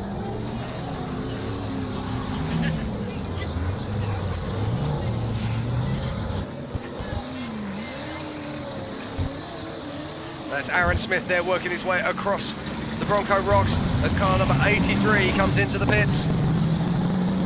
And there is our physical race leader, that is Paul Wolf. Putting that UFO machine to work. Paul Wolf, there's Cody Hardesty coming through the Method Race Wheel start finish, blowing by the AMSOIL hot pits. But there's another shot, so they must have got that serpentine belt put back on. Yeah, he's going to be racing for the win now. Waylon Campbell in the mix in the top. Miles, you've just moved away for a moment there. Waylon Campbell is absolutely on a charge. He has just laid down the fastest lap of the race with an 8 minute 40 seconds. 12 seconds faster than Josh Blyler. Yeah, absolutely incredible. And this is awesome because Waylon Campbell isn't in the mix for the national points, so it'll be very interesting to see. Yeah, that's Brian Capera there. It looked like he had a flat on the back right side of the car as we watched Paul Herschel blowing through. And I saw that Nicky Caprara was tuned in, watching, rooting on Brian and Chase. There's Tim Hooper. Our current king, that was Raul Gomez in the pits, so that'll be an unplanned stop, that's for sure. And we're still waiting for Josh Byler to make his way through as we watch. Oh, look at this, we've got contact. So Brett Harrell all over the back of Casey Gilbert. And Tad Dowker just went across the Factor 55 joker line. Yeah, something's just dropped out of one of the cars there. Oh dear. I'm going to have to give Casey a phone call and talk to him about winches, aren't I? Oh, and there's our this is our current race leader. This is Josh Blyler. Josh Blyler. 02 Miller chassis on. Ooh, he's going to roll over. Come on, Casey. I'd say turn left, give her a little bit again. Ooh, he's completely on his side. Oh, poor old Casey. Some days you just really can't get to it, and he's having a mare today. As we watch Chad Hunt just picking his way up through with caution at ease.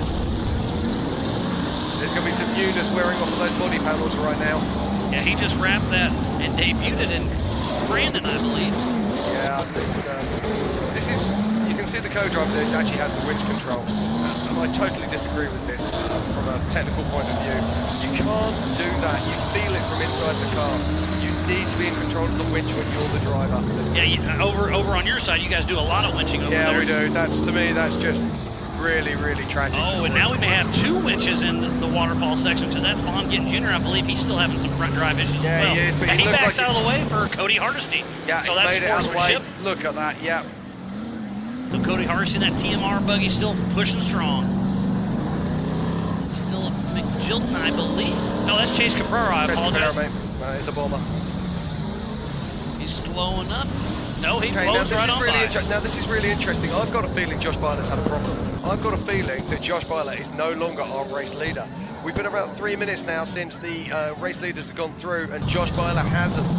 So I'm going to call it that the current top 6 is, in 6th position is Paul Herschel. In 5th is Raul Gomez. In 4th is JP Gomez. In 3rd, Brett Harrell. In 2nd, it's Paul Wolf. And leading right now is Mr. Waylon Campbell. And those are the only 6 cars that we have on lap 6 currently. Just behind them we can see Josh Byler, Rusty Byler, Darian Gomez, Tad Dowker and Lauren Healy. All on 4 laps. Or all on their 5th lap, should I say. Justin Hall is hanging out at home with his brand new baby and his family, watching the race. Thanks for tuning in, buddy. Now, what's this? This could be very interesting. That's the 4-6-1 there of William McGibbon. Eric Sanchez tuning in. Thanks for checking us out. Very simple indeed. There went Rusty Blyler, I believe. So where is Josh Blyler? We saw him only just a moment ago going up the waterfall. So something's happened, that's for sure. That's Chad Hunt making his way down through Little Blue, but you can see that poor old Vaughan getting junior, he has no drive on that left side front. And is that Waylon? Yes, I can hear it. Waylon is on an absolutely mission. He is either going to win this race or blow it up trying. He is indeed. He's using that massive... Now, and this look is at the bottom right there, just sliding across that. Now, this is great. interesting because Paul Wolf and Waylon Campbell are basically using identical motors in those vehicles. They're both running 490 CBM engines. How do I know this? Because Josh West. Exactly, but not only that, but also because Paul Wolf actually bought Ryan Croft's Ryan Croft's 490 engine, which is basically the same as Waylon Campbell's. Waylon Campbell still trying to get around in the Bronco boulders. There's one main line through there, but they're really trying to see if they can make it work. And here they are, they're approaching Bailey Campbell now. And look at this, bottom right, sportsmanship 101 by Vaughn Gittin Jr. He was getting ready to go, but he knows he has a winch, and Chase Caprara is under his own power, so he backs up, lets him go. Sportsmanship, Vaughn Gittin Jr., good on you. Yeah, absolutely. He's just a consummate professional, and that's not very often that you see that. But Bailey Campbell has just been lapped.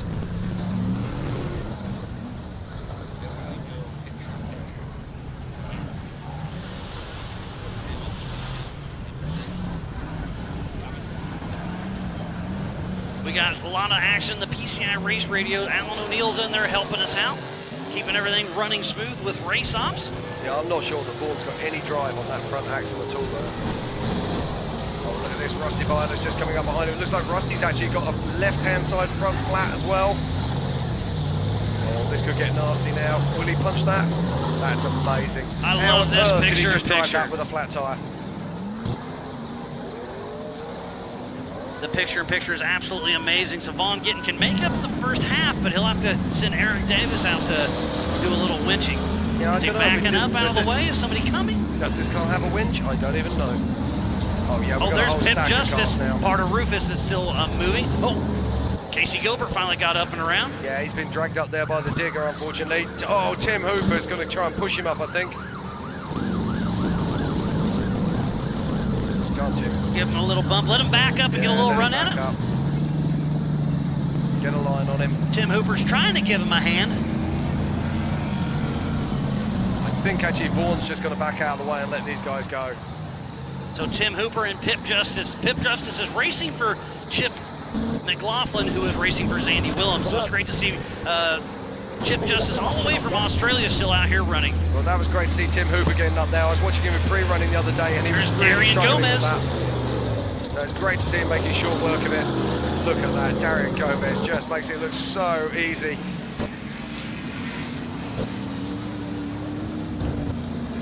Now, Josh Byler has definitely had a problem. He's dropped right back down. He still hasn't completed his 4th lap yet. And here comes Waylon Campbell and Bailey Campbell through the start-finish in your bottom right screen. They are neck-to-neck, brother and sister, racing strong out there, having the time of their life. Oh, my word.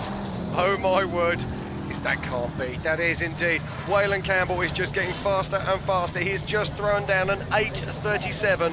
So the fastest lap of the day is by our current leader, Waylon Campbell. We are 1 hour into this hour-and-a-half race plus a lap, so another half hour, and the white flag will come out on this 5-mile track. Here for the 2022 Method Race Wheels Legends of the Fall. We see Tad Dowker top left, Paul Horse on the bottom right. There is action all over this race course. I cannot believe that the pace that these cars are able to maintain in this course is brutal. We've seen it absolutely destroying classes all weekend, and yet these guys are making it look so easy. So where is Josh Blyler? What kind of problems is he having? I hate to see that for him. Yeah, I know. We haven't seen him on camera for quite a long time now. Look at that. Vaughn Gittin Jr. is trying to winch. I'm worried about that winch rope. It looks like it just broke. Just about to break. Yep. She's gone, so Vaughn Gittin may not be able to make it up this hill with the broken winch. Yeah, I think that there is look Jim at that. McLaughlin. Nope, that's Brad, his co-driver, helping out there. So sportsmanship at its finest. Chip and Brad are down there still helping. Absolutely love the Rufus Racing family. That's sportsmanship at its finest. I will promise you that. Yes, we keep saying so often it's all about the family, and it is. Speaking of family, there is one of the Gomez's. That is the son of Raul Gomez, who is our current King of the Hammers champion. That is Darian Gomez making his way around in Raul's old car. Oh, I just missed it, but Waylon was giving Bailey the horn, and he did get around her.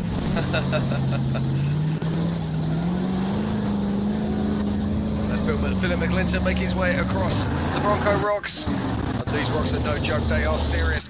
We've now got 4 cars that have completed 6 laps and are out there on their 7th. Look at the Yukon launch. There's 3 wide. Brian Caprara, Cody Hardesty, and now we see Casey Gilbert still pushing strong right behind Pip Justice from Australia. Yeah, Casey Gilbert, he will not surrender. He will keep driving it until the wheels literally fall off that truck. Brian Caprara just lost a left rear, so he'll be heading into the Amsoil a right rear. He'll be heading into the Amsoil hot pits. When you say lost, as in he's got a puncher, or as in he's lost the wheel? I don't know. I'm just getting right rear. Okay, and so our current top 5 at the moment, or top 4 should I say, in 4th position, it is JP Gomez. In 3rd position is Brett Harrell. In 2nd position, it's Paul Wolf. And the man to beat right now, number 1, is number 3, Waylon Campbell. And it sounds like our one and only Pam Hall is down in the Amsoil hot pits. What do you got for us down there? Take it away, Pam Hall. All right, down here, it's right behind me. We are in the Gomez Brothers Racing pit. We have Raul, our current king. He's having he lost a power steering line, so they're over here trying to fix it. I'm right next to the Campbell pit. We have them with Waylon in number 1. It's super exciting down here, but so much action has been going on. Again, flat tire, that is the issue today, and the wet fire suits. But power steering line for Raul, they're trying to get it fixed. He'll get back out on race course as soon as he can. But it's been an exciting day down here. Miles and Jim, to you. Fantastic. Thank you so much, Pam, for those insights. It's massively important. Oh, there's Josh Blyler, so he is moving. What happened? Was it a tire? Did he flop over? We're not sure. No idea, but we can only surmise as to what it might be. But let's not forget, all of these cars that haven't had flat tyres right now, all of those tyres are getting beaten and beaten and beaten. And we were just watching, oh, look at this. This is Vaughn Gittin Jr., who's definitely got a problem with that front end. As we watch Christopher Branson, who was our pole setter. And look at that, Brad and Chipper running around up there, getting Vaughn Gittin Jr. up and out with the excavator. Yeah, but this is absolutely our awesome. race leader until very recently. This is Josh Blyler, and Vaughn is sitting on his line. Josh punches it up there, but he doesn't seem to have quite the venom that he had earlier on. And he powers off into the distance. But we can only guess that it's a flat tyre that's causing that problem. Looks like they're having a watch party at the Ultra 4 Drone Shop tuning in. Thanks for checking us out, guys. And there is Chase Capera in that bomber, charging through the water hard. And there's a shot from the Amsoil hot pits. Okay, we now have 5 cars that have completed 6 laps and are out there on the 7th. In 5th position is Paul Herschel. In 4th position is JP Gomez. In 3rd is Brett Harrell. In 2nd position is Paul Wolf. And in 1st position is a young man who's on a charge. It is Waylon Campbell, who's throwing down the fastest lap of the race so far with an unbelievable 8 minutes and 37 seconds. And I believe if Paul Wolf can stay in his position where he's at right now, he'll take home the Nitto National Championship for the Western and the Eastern Series.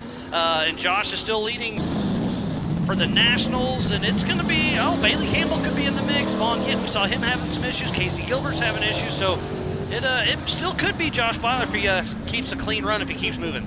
It is, and we're looking at the bottom there of Little Blue. Do you see that tree just off to the left? You can see the line that's burnt in. They come on down through there. I don't think the South Grand Lake Recreation area will be the same because there's all these new lines that are being formed from Ultra 4 USA. A great shot from the crowd at the top of the waterfall. It is, and we're just cutting back to the hot pit there. 34 cars out on course at the moment. Look at these crowds here at the waterfall. Absolutely fantastic scenes. And it's hard to tell there, but that's probably a 10 or probably a 15-foot drop there. So it's crowd control at its finest. Natural big rocks. Awesome. Indeed, and we're watching Christopher Branson, who was our pole setter. He's had some problems. We saw that one of his brake lines has been clamped off, and that is Josh Byler, who was leading the race for so much. Not sure about what. 4 laps earlier on today. And there's our physical race leader and on adjusted time, number 3 monster athlete, Wayland Campbell in the Bronco Boulders. Yeah, and he's putting that 490 cubic inch engine to work today. Ryan Miller still rooting on Bailey Campbell. He was supposed to be co-driving for her, but he got bit by a rattlesnake. Hate to hear that, but heal up quick, buddy. Can't wait to see you again at the races. That's a hell of a pub story, isn't it? They got bitten by a rattlesnake. And there it is Chase Capera there in the bomber chassis cutting through our scene. He's having a great race so far. And he's about a lap down on the fast boys. And here, thinking of fast people, this is Paul Herschel. I love this line he's taking across the top. It only makes sense to me. And if Bailey Campbell can keep up her pace, she could be in the running for the Niddle National Championship. Oh, it looks like Raul Gomez, our current king, got that power steering line swapped out. The Gomez brothers team got him going, and he is back out on race course. He is indeed. That's great to see. And there is Rusty Byler making his way through the water, and that looked like there was a William McGibbon as well. As we come that was JP Gomez. Yep, the UFO. Gomez is everywhere. There's 4 of them out on course, so they got a shot. And there goes the Happy Pappy into the Amsoil hot pits. Yeah, it looks like a left front flat tire. I was chatting to some of the service crews earlier. They're saying it's actually really difficult to use the jacks out on track. The reason they're having troubles is because of the rock. The jacks just keep sliding out from under the vehicles. And in fact, we saw earlier today in the UTV race, yesterday in the UTV race, what was actually happening, a lot of guys were having multiple people just lift the UTV, hold it while they change the wheels, and then pop it back down again. These cars are a little bit heavier. There's a bright rear flat for Aaron Smith. And is that Raul? No, that's probably Darian Gomez.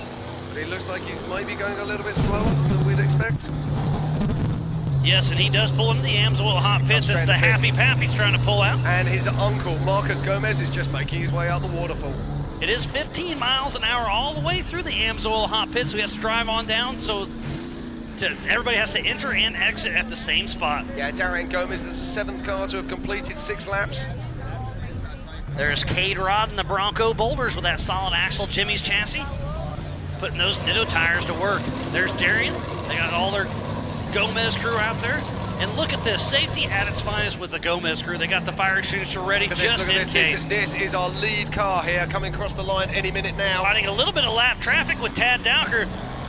Wayland Campbell just passes him under the method arch. Wayland Campbell is on a mission. Like I said, he's either going to make it or he's going to break it. That's absolutely unbelievable, and he's still keeping the pace on. Chase Caprara with the left flat. Yeah, I mean, the pace of Wayland is absolutely remarkable. He's just thrown down an 8:43. I wonder if Trent Guthrie is going to hop out of the bomber and help winch up, or they're going to change that tire. Now, if you notice that the spare that's on the rack is also loose, does that mean that has already been used? Or is it about to fall off? I'm not sure. Or either both. Now, just how on earth did he drive up there with a flat tire? That's absolutely remarkable. With the skinny pedal. With the skinny pedal. Yes, indeed. So they're looking at the rear of the Wayland engine. Campbell was side by side with Paul Wolf earlier on. But Wayland Campbell has now somehow managed to pull out a lead on Paul Wolf. About 1 minute and 5 seconds, if I'm not mistaken. So let's watch Paul Wolf here. Is Paul Wolf going to come into the pits? He looks to me like he's limping. He doesn't look to be on pace at all. Yep, and sure enough, he's coming into the pits. So our top 3, JP Gomez is in 3rd. No, JP Gomez is actually going to be in 2nd. Oh, you Paul are Wolf correct. has just come into the pits. So in 3rd position will be Paul Wolf at the moment, but he is in the pits. In 2nd is JP Gomez, but the man to beat right now is charging hard. It's car 3, Wayland Campbell. And in the pits is Philip McGilton with a right. They're changing a tire on that car. There's More Chad. tires. Yeah, tires. We've been talking about it all weekend long. It seems like a lot of left rear flats, too. I have to say, if anyone's got a silage clamp around here that needs some tyres, come on down. And this is William McGibbon here. And there is Rusty Byler. They've obviously changed his tyre. He's back out there. He'll just pop it onto the waterfall, give it a blip, and up she pops. And and look at this. This is our race leader. This is Waylon Campbell at the waterfall. And he fails to climb. That's the first time we've seen him do that today. Marcus Gomez. Raul Gomez just cleared the Factor 55 Joker line. Okay, look at this, Miles. He's actually taken a back up and taken a different line, but he makes it look so easy the second time round. And he's got about a minute lead over Paul Wolf. Well, Paul Wolf is in the pits. Yeah, Paul Wolf's in the pits. So 54 seconds over JP Gomez. Yeah, correct.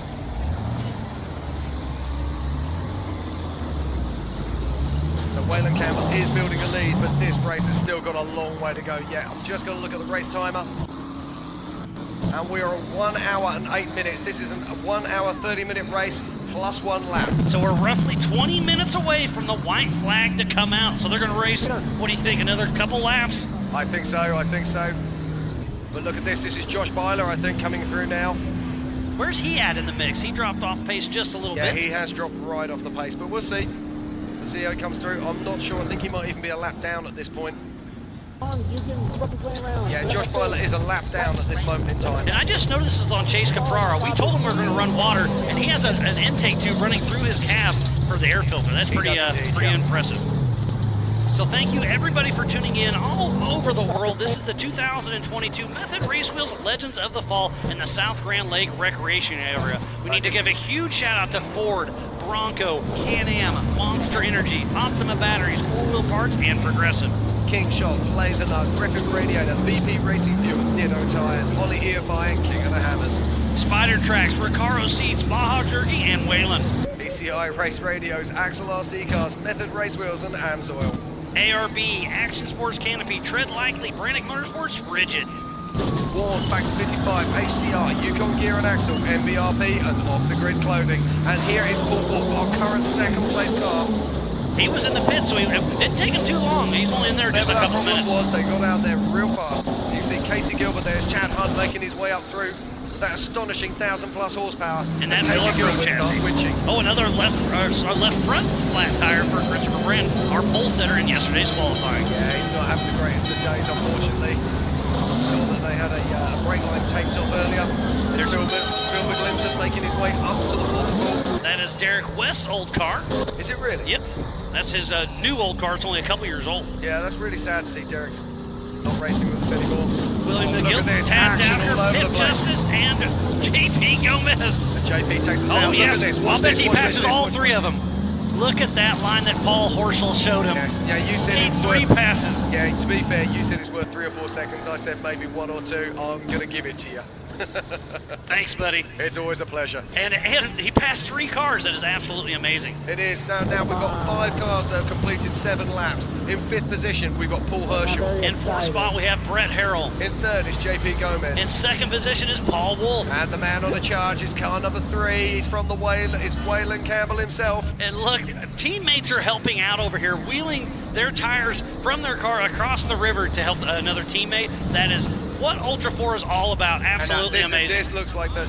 This is Josh Byler, and it looks like he has a broken axle shaft on that front left. And you can see there that was Casey Gilbert's co-driver pulling rope for him. So very unlucky, but that just shows how incredibly tough this event is. I believe that Waylon Campbell's got about a 2.5-minute lead now. That's astonishing. This is Paul Herschel making his way up to the waterfall.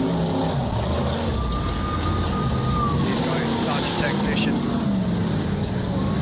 He's been forced to take across to that far line. Now, has Paul got a problem here? That looks like we might... Oh, yeah, he has got a problem. Front's not pulling, so I'm surprised that we're having that many axle issues. So now I have 2 cars on... Well, it's kind of spun every once in a while.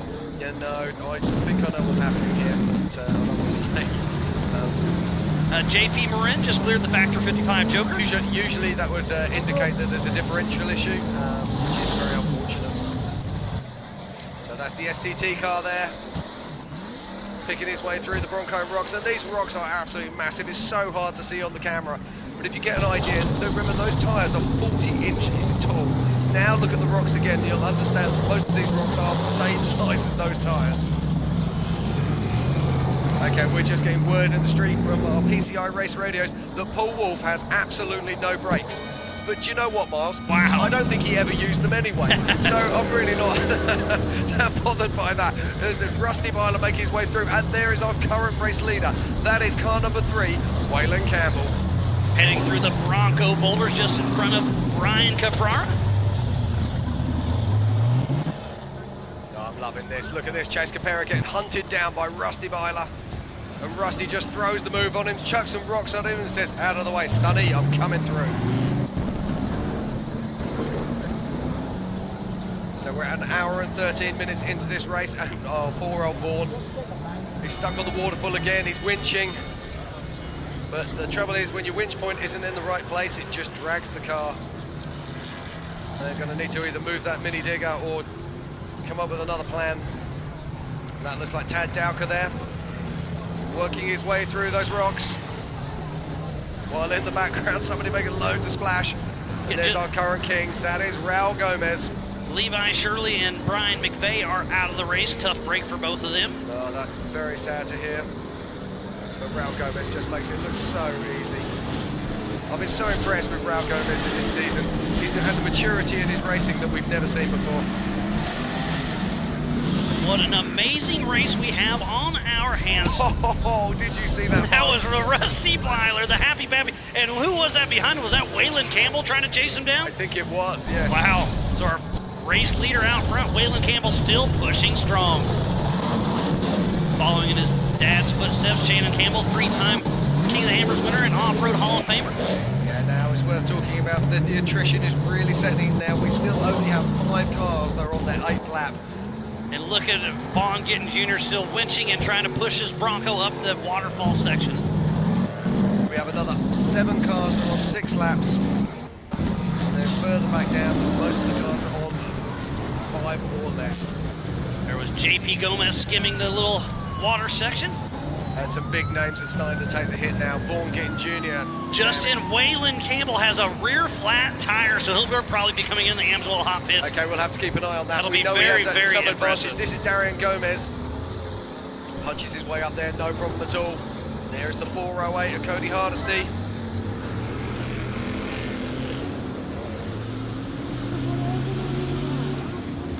Oh, there is action all over this course. Oh, this is it. Look at this, Mars. This is our current race leader. But remember, I believe he has a flat tire, so it'll be interesting. I can't wait to see what he does here. He's still pushing hard. He is. He's trying to get past Rusty Byler. Rusty Byler finally lets him go. I think you're right. I think we're going to see Waylon. Oh, look at the smoke coming off that tire. It's so hot. Steam, should I say. Yeah, right rear flat tire. Watch this. So He's going to come in. Our race leader is coming into the pits.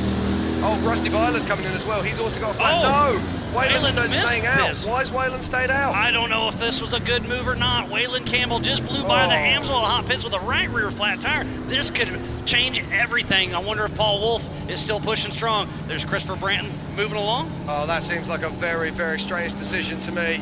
We should be about 10 to 15 minutes away from the white flag coming out. I cannot understand quite why he's done that. I don't know either. You have help. He's in a single-seater. If he gets out there, now he's by himself. Yeah, that's an interesting decision. I don't know what to suggest happened there. There's Aaron Smith and Chad Hunt. What a great race. This race. It's been an amazing event all weekend long. We're racing here in South Grand Lake. They're racing the championship series over at Mid-America Outdoors, and here's Casey Gilbert on screen. Okay, we have a change in the lead here, or we don't have a change in the lead, but we do have a change in what's going on up front. In second position now, it's JP Gomez. And Waylon Campbell still physically out front, but with a wounded right rear tire, and this is the waterfall. So there is action all over the Amsoil hot pits. Okay, we're going to throw it down to Pam, who's in the pits. She's got some news for us. Pam, take it away.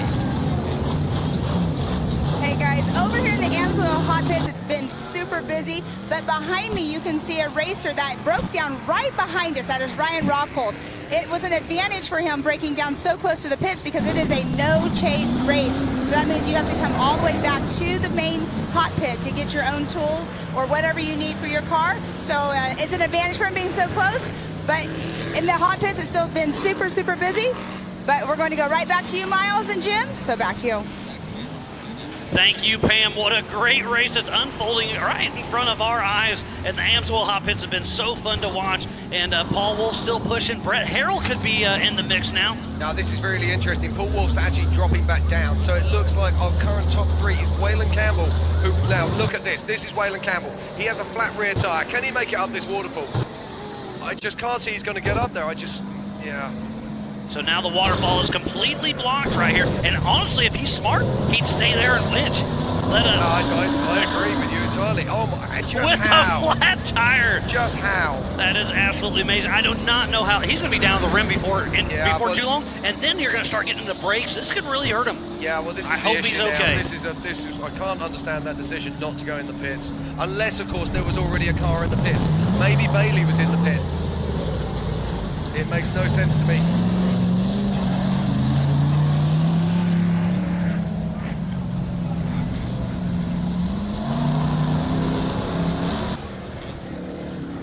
Okay, we're just looking now. So currently in 3rd position is Brett Harrell. In 2nd is JP Gomez. And currently our race leader is Waylon Campbell.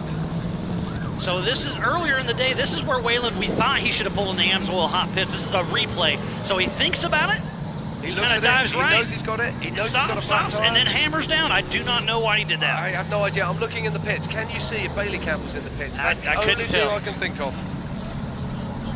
The Take It Live camera or production crew has done an amazing job, and Tad Downker has a left rear flat tire. But again, it just takes so many people to put this together. So a huge shout out to Take It Live. Rock Racing TV has been out here doing their thing. But again, Jason and Gayla Robinette, the vision of this entire thing is absolutely amazing. Oh, wheels off the ground there for Rusty Byler as he punches it up the secondary line. And look at Raul Gomez. We want to thank all of our volunteers, the Ultra 4 staff, Mid-America Outdoor Crew, Media Safety, USAC, Racers, fans, and all of our marketing partners. And Tim Hooper there just crawling through the water previously. Oh, look at that, JP Gomez. Right, now, that means that JP Gomez must be something around about 1 minute and 45 seconds behind Waylon Campbell. We know that the Gomez brothers have good comms. We know that the Gomez brothers will be listening to us. So we know that JP knows that Waylon has a flat tire. So it's going to be interesting to see if we can shake the front up a little bit. Why did not Waylon? I'm going to ask him later what happened. Yeah, I'm sure there's communication. I've got a feeling that's going to be a decision that he is going to regret. But we still have not seen Paul Wolf, Josh Byler, or Paul Herschel, or Rusty Byler cross the line for their 8th lap. Just as I say that, I can see that Paul Herschel is going to be crossing the line ever so shortly to cross over, and Josh Byler has also just completed his 8th lap and goes out on his 9th, as does Paul Herschel. So Josh Byler is looking really good to lock down the Nitto National Championship for the national side. Yeah, we've got to remember it's not just about this one race. We also have 3 championships at play here, and it is, as we said before, a double points race. Oh, look at the water coming through that car. It's the older statesman of the Gomez brothers. It is Marcus Gomez picking his way through the Bronco rocks in his UFO. And there's our current king, Raul Gomez, getting a little slideways right in front of the Amsoil Hot Pits. Yeah, putting that Dugan's engine to work. That's the same engine he has in his T1 unlimited truck out in the desert. Yeah, now I believe he has it slightly restricted in this truck, but I might be mistaken. It's a lot of horsepower, that's all I know. That's Phil McGlinton there. There's Tim Hooper. Oh, that's Horschel's. They're probably cutting out an axle shaft, if I had to guess here. Yeah, that's exactly what they're doing. So it looks like it's had a CV joint fail. We saw him on the waterfall earlier. The trouble is with these IFS cars, when they get an axle shaft fail or something like this happens, oh, it's a flopping in the wind. Flap around, or they can take out all the suspension as well. So it's a real, that's very, very bad luck there. There's Brian Caprara. Looks like he lost his spare tire hanging off the back. Yeah, I think there's going to be a whole load of spare wheels all over this course.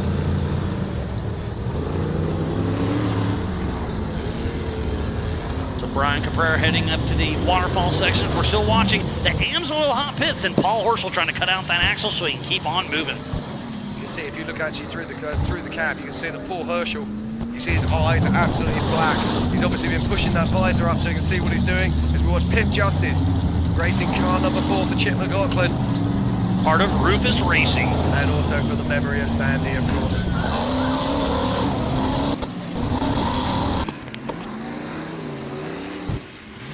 Oh, and here we go. We've got Josh Byler here once again. but he's got that broken left side front. Casey Gilbert's co-driver grabs that winch cable. So we watch Chase Capera. There's Josh Seiler and Casey Gilbert. Yeah, so we've got 2 cars here that are broken, holding up Raul Gomez. But you just see there, Casey Gilbert moves out of the way. The class act. Raul's putting that horsepower in those Nitto tires to work. Yeah, makes it sing. This is Cade Rod, son of Randy Rod, out of Jimmy's 4x4. I saw Randy earlier this week, had a fun little chat with him, and he's excited to be out here racing with us once again with the Ultra 4 USA. Yeah, it's very exciting to hear that they're building a new IFS car for Cade. So it'll be interesting to see what happens next year. Because that is technically a Legends car that they just put some bigger tires on, still running the single shocks. Yep. So our current top 5 is, in 5th position is Paul Herschel, although he's currently in the pits. In 4th is Josh Blyler, but we saw him having some issues on the waterfall. Indeed. In 3rd, it's Brett Harrell. In 2nd position is JP Gomez. And his 1st position, oh, look at this, it's Waylon Campbell, and he's on down to the method race wheel. That's all he's got on there. That is tough break. So what's he going to do? This is going to cost him some time. Yeah, now the difficulty with this, you can see he's already broken the edge off the rim. Okay, the difficulty now is even if he comes back into the pits, that his crew might not be able to get the wheel off the car. Okay, what happens is it folds it around the caliper, and then what happens is that they just physically can't break it off. So he's still got at least Look at the rocks flying. Yeah. Getting absolutely demolished on here. I hope we can stick with this and see what happens. And the only good news is he's coming up to some faster areas and it won't hurt him quite so badly. But this could be a race-defining moment. To finish first you must finish, and Waylon Campbell is going to be on the struggle bus to make that happen. And you can imagine that the Gomez brothers are going to be down there. They're going to be on their pit radios and saying, that is JP Gomez. So he's not too far behind. But look at this, that's Brett Harrell as well. This is the battle for 2nd and 3rd. Potentially, this is the battle for 1st and 2nd. Oh, look at this. Brett Harrell is all over JP Gomez. Puts the pass on him and leaves him in his dust. He's now just got to get past Tad Dowker, but he'll just sit back and wait. He knows he's got the horsepower to make the whole shot on him as he comes out onto the faster stretch. And only just in front of them, you could see there in our camera, you could see Waylon Campbell. And Brett Harrell started a minute behind JP Gomez, so if Brett finishes in front of him, there's no adjusted time on his side. Oh, that's amazing stuff there. This is really going to be quite an incredible finish to this race. Oh, he's pulled over Waylon Campbell. No. Our physical race leader is at a complete stop. Tough break for him. I hate seeing this. He had such a great race going. The window net comes undone, and even if he has to change that tire himself, he's going to be in real trouble now. And that's Josh Byler. We know that he's got that left front tire is not pulling at all. And I can't tell you how difficult these cars are to drive when they're not working correctly. But look at Brett Harrell. Brett Harrell is now our race leader. But JP Gomez is right behind him, so he's going to be putting the pressure on. So they have physically passed Waylon Campbell. Now Brett Harrell's been racing. I've got a feeling we're going to see the white flag. We're at 1 hour and 26 minutes. I reckon we're going to be around about 129 when they come round. So they may make it another lap out there. We may still have 2 more laps to go. There is possible, but I don't think they will. I think, look at this. Paul Herschel trying to give it absolutely everything to get up here in 3-wheel drive. So he cut that axle out and put it back in action. But I'm going to talk about Brett Harrell for a little bit. He's been racing with us for quite a while. Always gives a lot of effort, building his son cars and all that. So it's great to see him having such a successful race in such a stacked field of racers. But just look at the attrition. Look how few cars have actually completed 8 laps. This is absolutely remarkable. And we can see now Waylon Campbell is out of the car and he's working on the back of the vehicle. Can he salvage this? Can he get a spare wheel onto this vehicle and get back out on track? Brian Hinks is tuned in, checking everything out. And we're Thanks for tuning in. Somebody come up on stage with a dog. So if you've managed to lose a small brown dog, please come and claim your dog.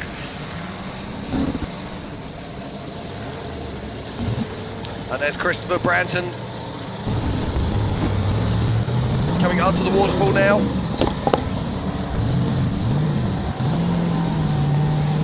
And Marquez Gomez making his way up the waterfall. And the lost dog belongs to Jesse Vaughn. So if anybody knows Jesse Vaughn, you have a lost puppy up here at the Ford Bronco studio.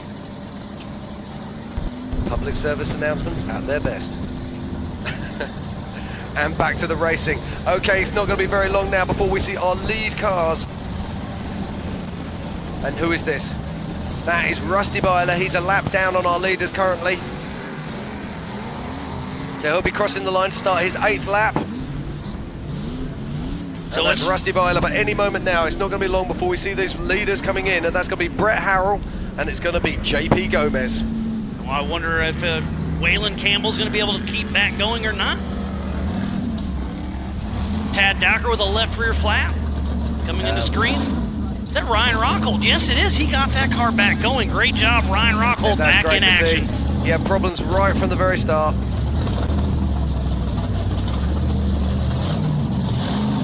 There's William McGibbon from Canada. Not Canadian this time, no. I about said it again. I caught myself. And there's Tad Dowker. They're just making sure. I think they're going to change that tyre. Might be some other stuff going on here. But very soon we're going to see the race leaders.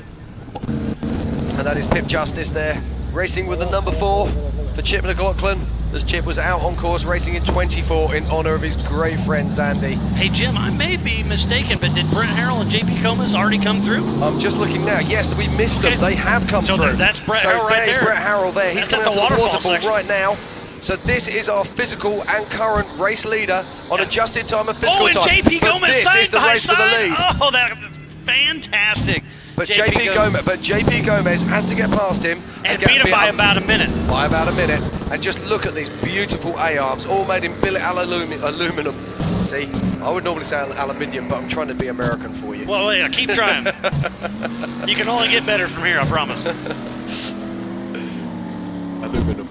So there's Rusty Byler, the Happy Pappy, still running strong with Brian Stone riding shotgun. He's a lap down at the moment due to flat tyres and other issues. So we've got 2 cars that are currently on their 10th lap. That is Brett Harrell, our current race leader, and in 2nd place is JP Gomez. But there's some notable people that are missing.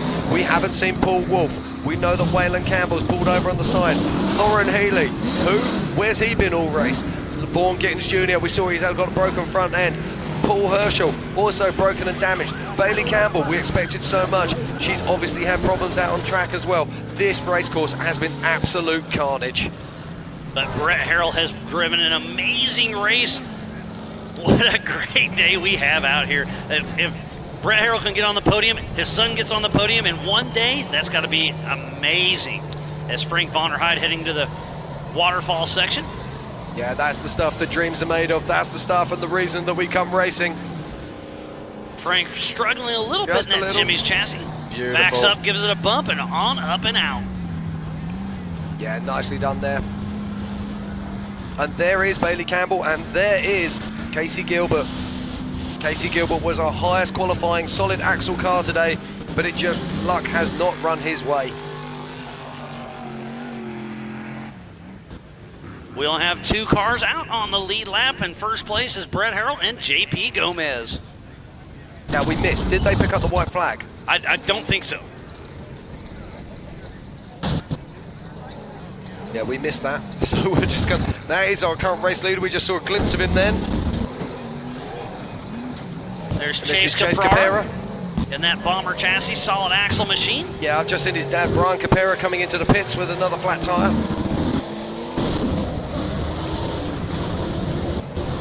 Having a little bit of struggles on that left side. Now, this shows you how difficult it is. Now, that's a great shot. Can you see the pipe there that's coming up the front of the bonnet? Or the hood, as you would call it? Okay, that's his air intake. So what he's done is actually protecting his air intake because he knew that there's going to be a lot of water on course. These bombers have the air intake right at the front of the engine. So they have to do that, otherwise they have a problem. Oh, look at this. It's full attack from Raul Gomez. It's just bombing the right side. Oh, and here's Vaughn Gittins Jr., so he'll be doing a little bit of winching here shortly. Oh, poor old Vaughn. And here's Pip Justice. Come on, Pip. Punch it up there, Pip. Yay! Doing beautiful bit of driving there from Pip. For Zandy Willems. Oh, look at Waylon. He's out there. Had such a great race going. He tried changing his tire, obviously, but there's just, like you were saying, too much damage to that wheel and probably can't make it happen. So I hate to see that. Leading the race, why didn't he pull into the Amsoil hot I pits? have no idea. Whatever the reason is, it was just a moment of madness. He will never, ever be able to explain that to himself, I'm sure. But when we're racing, we make split-second decisions. We make decisions that are the difference between winning and losing, and that was one of those decisions. And look at Tad Dowker. They're pulling off the bonnet or the hood, whatever we're supposed to call it.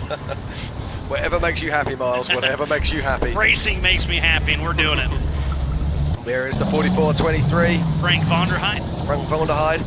He's having a steady race. He won't set any world records, but he's having fun. Another right rear we've got flat 3 for cars Brian now on Cabrera. 9 laps. Oh, Josh Byler Byler's has crossed still the in line. We mix. know that he's badly wounded, but at the moment he's sitting in 3rd position. In second position look is at how JP bad Gomez. That wheel is. That is absolutely amazing. And in first is Brent Harrell. But who's that? That's Chad Hunt. That is Completely Chad Hunt. broke off his right front. So hit something a little bit too hard.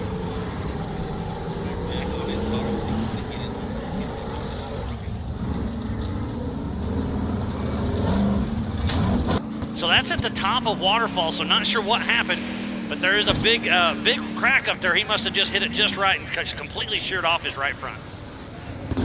Yeah, it'd be great if we could get a replay of that. I don't know if our production crew is listening, but if they see a replay of Chad Hunt, what happened to his front wheel, that would be awesome. Oh no, that is Josh Byler. Oh. And you can see the ripples, it's not frozen.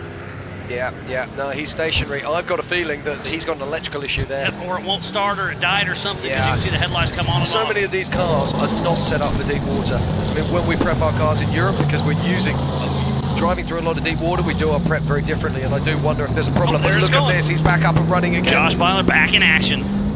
Oh, no. The other thing that can happen, don't forget, left front's not pulling. Yeah, it hasn't been pulling for 3 laps, Miles.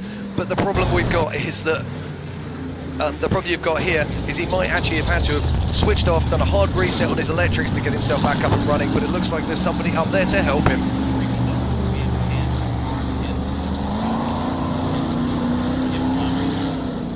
So there's action all over the race course, but it sounds like Pam Hall is down in the Amsoil Hot Pits with Lauren Haley. Pam, what do you got?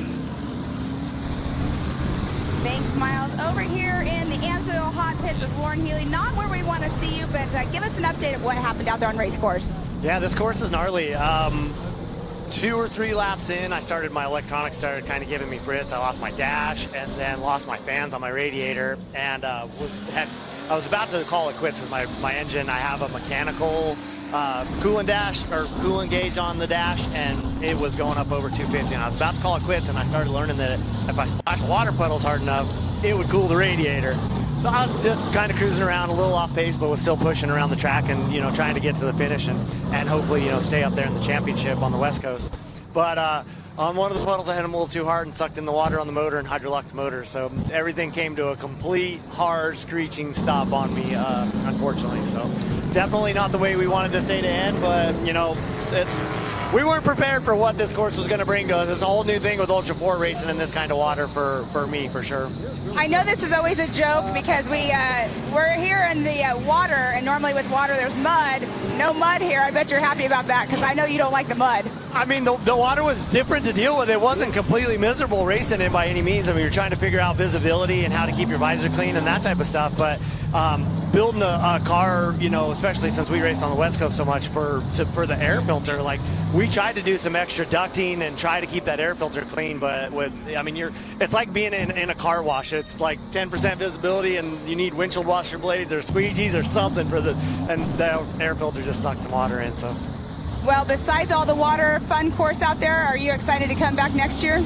Yeah, next year this won't be the national championship. If the schedule stays the same, this will be an East Coast race. We plan to race the West Coast stuff, so I would definitely come back here. I know there's plenty of room to expand, so if we got up into the trees and into the dirt in here, it's a really cool spot. So. Yeah, it's definitely awesome, but sorry to see you in here in the hot pits, but we're going to go back to the studio to Miles and Jim. Okay, thank you, Pam. And the white flag is out for Brett Harrell. So one more lap to go, less than 10 minutes away from wrapping up the 2022 Method Race Wheels Legends of the Fall here in South Grand Lake Recreation Area. Jim, this is coming down to the wire. Where is JP Gomez? How far back's Josh Byler? JP Gomez is going to be crossing the line any minute now to start his 11th lap. But JP Gomez needs to be. Here comes JP now. Front flat he's going to be crossing the line. He takes the white flag, but he's coming into the pits, which means he's got a flat. So now, Brett Harrell, get on that radio and say, hey, JP's in the pits. Take your time, because JP has to pass him and put a minute lead on him. So this is Brett Harrell's race to lose. If it was me, I'd back her down to about 60% and just finish this race. Yeah, this sounds like a wise plan to me. And there's Marquez Gomez picking his way up there. And of course, poor old Chad Hunt. Any second now, though, and this is Christopher Branson, but we are going to be seeing our current physical race leader, Brett Harrell, approaching the waterfall. Now this could play into it, because this is Paul Herschel, and he's got problems. He probably won't know that Brett Harrell is actually the race leader. And they're teammates, so he may know. They may be on the same radio channel. Maybe. Let's see, but at this moment, Paul is in danger of becoming what we call, dare I say it, a trail plug. That's a very polite way of putting it there, Miles. I like that. I'll roll with that. Thank you. There's Ryan Rockhold chasing down Cade Rod, possibly.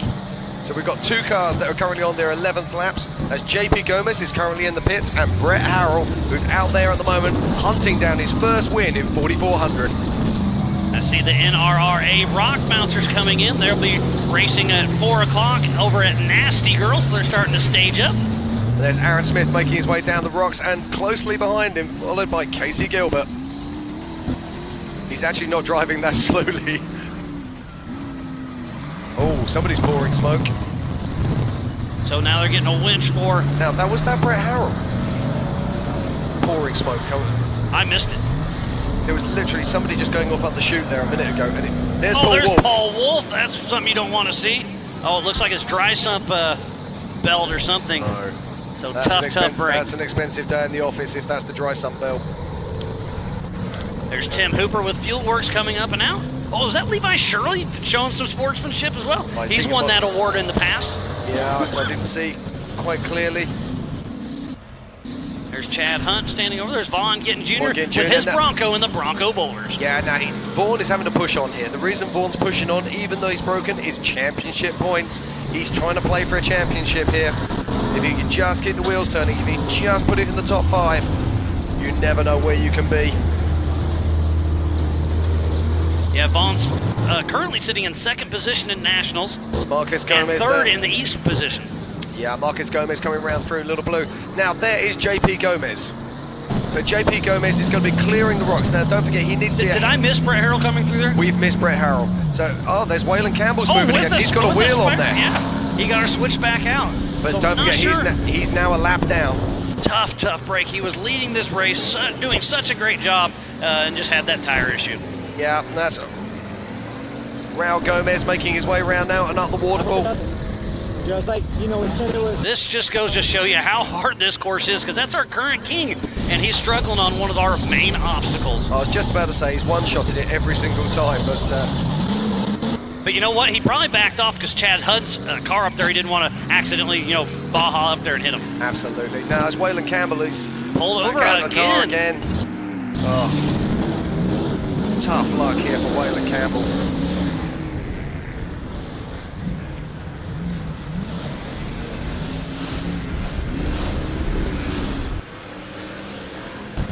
Looks like he's got a serpentine belt he's playing with. He's got a belt there, so that's a really tough luck. Now we're still searching for Brett Harrell. There's William McGibbon on course. So somewhere out there is our current race leader, Brett Harrell, and he's making his way round and he's working his way towards the checkered flag and his first ever win in 4,400. This is a 5-mile race. They've been racing for an hour and 40 minutes already. White flag is out. We're probably halfway through this 5-mile lap to finishing up the 2022 Method Race Wheels Legends of the Fall. That is actually JP Marin right there from Canada. One of his first races with Ultra 4 USA. What a race to start with. Well, Miles, this has been absolutely incredible. All weekend it's been delivering as we watch Chase Capera there in his bomber. Sounds like it's 3 wide at the Yukon launch with Bailey Campbell in the mix. Chase Capera on that bomber. Still, he struggled the last time on this one a little bit. He did, which is unusual for the bombers. This is usually where they shine. But it's wet. I mean, it's a waterfall. There's water coming down all the time. So, yeah, he's definitely playing with a serpentine belt. That is Waylon Campbell that was leading this race. And just lost it. Just terrible luck.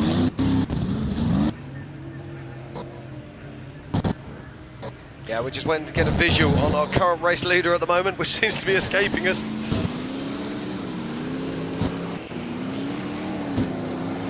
But you can bet your bottom dollar wherever he is, he's pushing hard, and that's Brian Capera making his way through the Bronco Rocks. There have been so many pivotal moments in this race, but we've got to talk about the attrition. I've got eyeballs. I can see Brent Harrell. He's not on our cameras, he's behind our booth. He's making his way towards the Bronco Rocks, and I'm sure our production crew will pick him up as he goes across those. So we're about 5 minutes from the checkered flag. 5 minutes from the checkered flag. Currently in the Bronco Rocks, we are watching Aaron Smith and Casey Gilbert. Brett Harrell still running strong as he's dancing on that ledge. It is awesome. We're watching Aaron Smith and Casey Gilbert in the Bronco Boulders. I've got to stand up for this, Miles. This game far too exciting to be sat down. How far back is JP Gomez? We saw them neck and neck going up the waterfall. At the moment, it's got to be Brett Harrell's race to lose. JP Gomez has to beat him by over a minute. I may see JP Gomez coming through the woods. No, I think that's Brian Capera. Okay, you're probably right. It is a UFO, a red UFO. Yep, and there's Ryan Rockhold. He's stuck on the waterfall at the moment. Ryan had a really tough start to this race, had problems early on, so it's great to see that he's managed to get the car fixed and he's back out on track. Ryan also threw down an incredible... Jim, I do see JP Gomez, so Brett Harrell is in the lead, so if he can keep it together for just a few more minutes, Brett Harrell will win, I believe, his first Ultra 4 win. He will indeed. And I'm watching Brett Harrell now. We're on Ryan Rockhold at the moment. So Brett Harrell must be clear by now of the Bronco Rocks and making his way round the back towards the water splash. And you watch Paul Herschel followed by Bailey Campbell, and somewhere up there in the distance is Brett Harrell. I think that might be, it's hard to tell, but I think that might be Brett Harrell in the distance. I believe so. In the top right of your screen, that was definitely Brett Harrell. Coming through, yeah, that looks like Brett Harrell. But unfortunately, he's not on camera at the moment. Coming through the water splash. Yeah, I'm certain that, yeah, that is Brett Harrell's just gone through the water splash. So we're watching Paul Herschel. 2 more minutes to go for that checkered flag will be flying. It is. Only 2 cars on lap 11. Brett Harrell and JP Gomez. Paul Herschel working his way through the Bronco Boulders. A 3rd car is just under his 11th lap. That's Josh Byler. So Josh, we can see Josh right now. That is Levi Shirley helping. So Sportsman 101 at its finest with Brad Christian and Casey Gilbert's co-driver as well. Having a little name drop, I apologize. That's okay. I think it's Nate, maybe. Now we know that Josh Byler's got a driveline issue here. That is Brian Capera.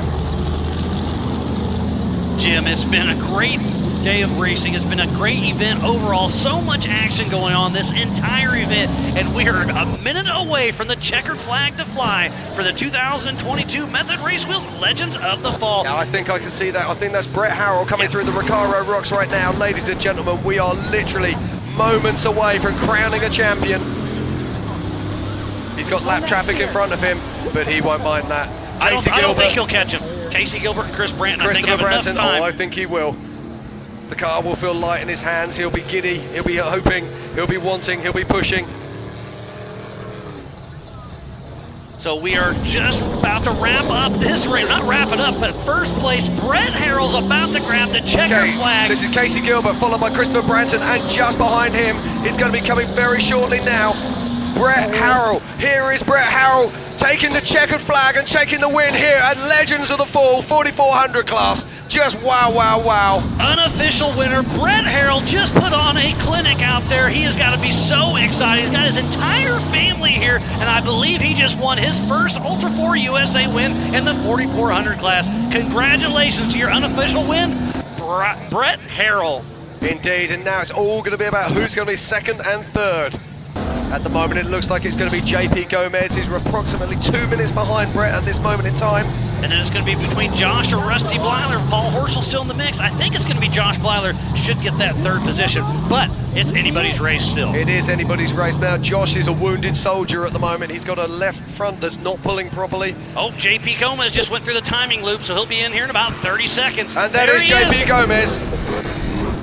JP takes 2nd place here at Legends of the Fall 2022 in Disney, Oklahoma. And remember, this is on adjusted time, but Brett started behind JP, so he's definitely got it, and that is Yeah, that's Paul Herschel and that is Rusty Byler, but they are laps down. So they are 2 laps down at the moment. Oh no, Rusty Byler is coming on a 10th here. He's 1 lap down, but don't forget Josh Byler is on his 11th lap, whereas Rusty was just starting. Yep, so they're on the lap. So as long as Josh is finished, I believe he'll get 3rd on the podium. Exactly that. Because Raul Gomez was a lap down as well. So Brett Harrell, of course, driving a Horschel-built car. JP Gomez in a Joe Thompson UFO. But we still have to settle who is going to be in 3rd position.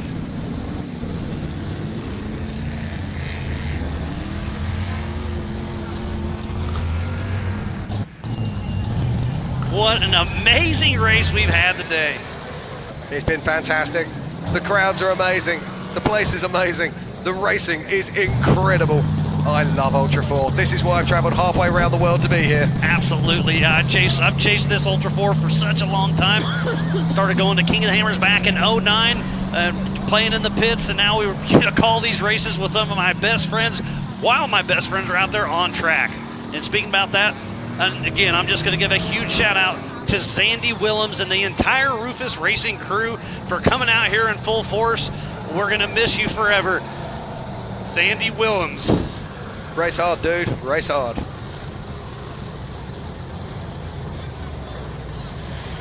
Okay, we're back at the waterfall now, and that is Vaughn Gittins Jr.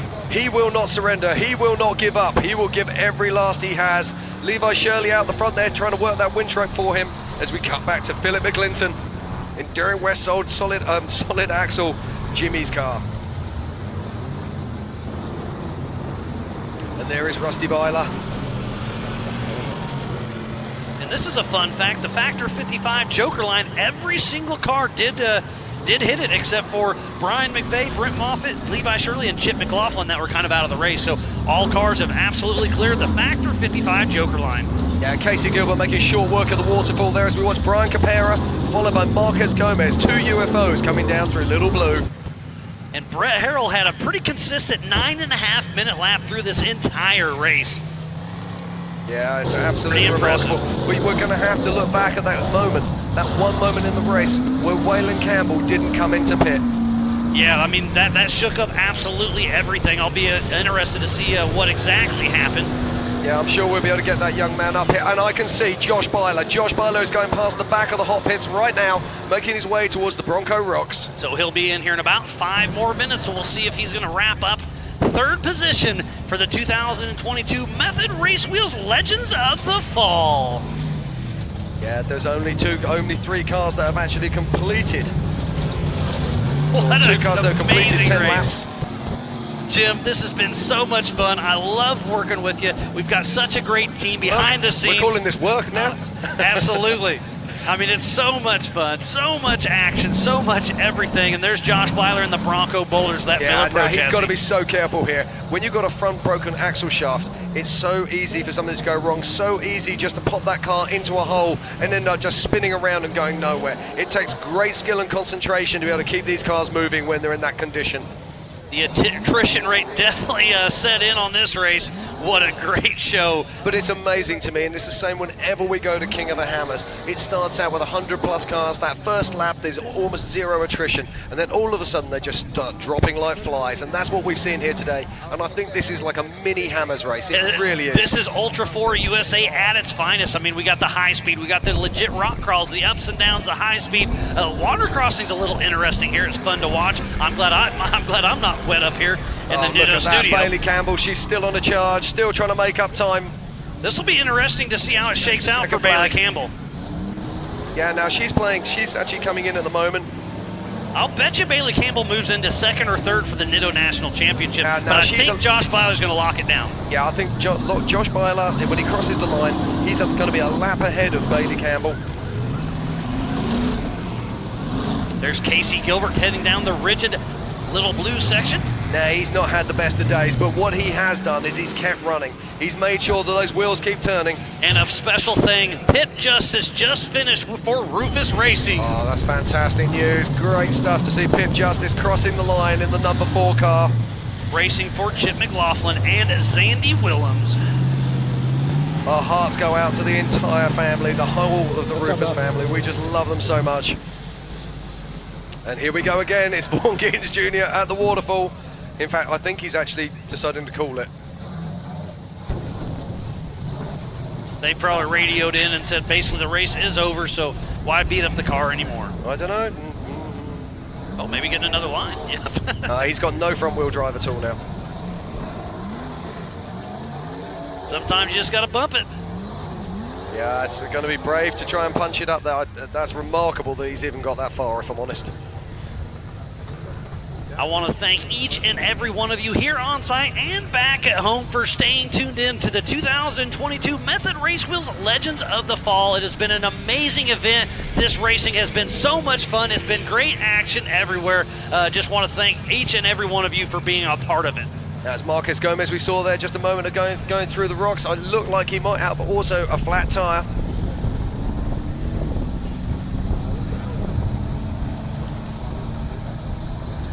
That looked like Christopher Branson in the background, and that might be Tad Dowker there, crawling through the water.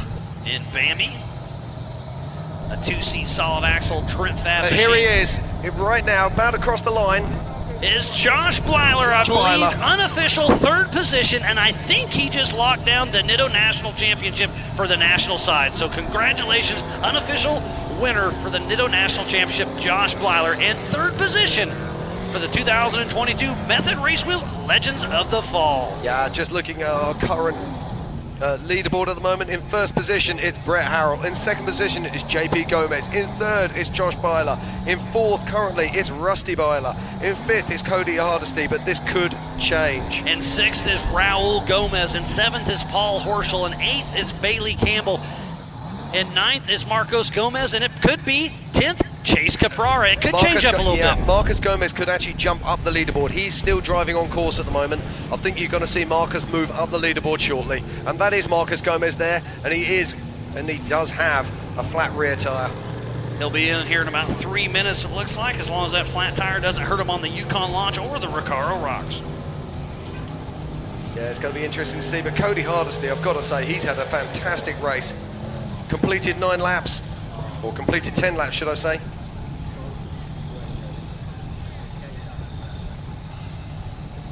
But it's been a day full of action, full of drama. 34 cars started this morning, or started at lunchtime today in our 4400 Legends of the Fall race here in Disney, Oklahoma.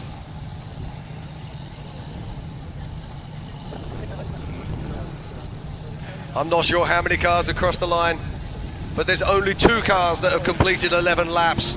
How impressive is that? We started with 33 of the top names of our drivers. That shows you how hard this course actually was. And that's Brian Caprara, wide open across the Method Race Wheel start-finish line. It's the strangest feeling in the world when you finish a race like this. You want to be finished so badly, but you really don't want to stop. You want to keep pushing on. You want to keep driving on into the sunset. That's how you want it. What an amazing race. I hope you all had just as much fun as we did. No, it's not over yet though, Miles. We still have to set those positions. We still have to set in stone the top 10. And while there's still cars on course, we cannot do that. And we will be giving away the Nitto National Championship awards later tonight. But up next will be the Laser Nut trophies given out by Pam Hall here in just a little bit. Okay, and these are 2 guys that could make a difference to the leaderboard. This is Christopher Branson coming in now. He was our pole setter this morning. He was the guy that charged off the line first. And just behind him is Marcus Gomez. So you're right, we will mix up that top 10 a little bit, very possible. Yeah, I don't think Christopher Branson's going to mix it up, but I do think Marcus Gomez will. So Christopher Branson crosses the line. And he's not inside the top 10, but Marcus Gomez, I believe, will be moving up the leaderboard when he crosses the line. So let's see what happens any minute now.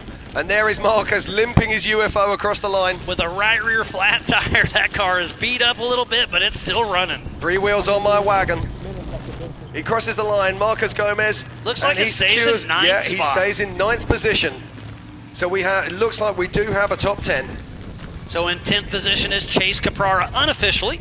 In unofficial 9th position is Marquez Gomez. 8th is Bailey Campbell. In 7th is Paul Herschel. 6th is Raul Gomez. In 5th is Cody Hardesty. What a drive from that guy. 4th is Rusty Blyler. In 3rd is Josh Byler. In 2nd, JP Gomez. And unofficially our champion today in 4400 Legends of the Fall 2022, it's car 4456, Brett Harrell. And I believe that's his first Ultra 4 win, and he has got to be super, super excited.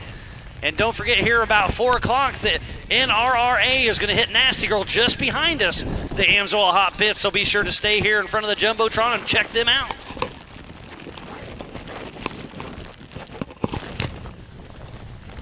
It's been absolutely fantastic to be here in Disney, Oklahoma all weekend. Met so many new friends, met so many old friends, and seen some incredible racing. It started with the qualifying yesterday, then with the 4600 Spider Track stock class race. So if I'm doing my math right, my buddy Ryan Miller's helping me out, it looks like it could be Josh Blyler, Vaughn Gittin, and Bailey Campbell for the Nitto National Championship. So while we get everything checked out, we're going to dot our I's, cross our T's, get everything checked out, and then hand out some amazing laser nut trophies. So we'll take a quick break and be right back after this.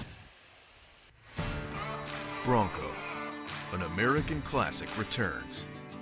And it only gets better when it's outfitted with the right gear.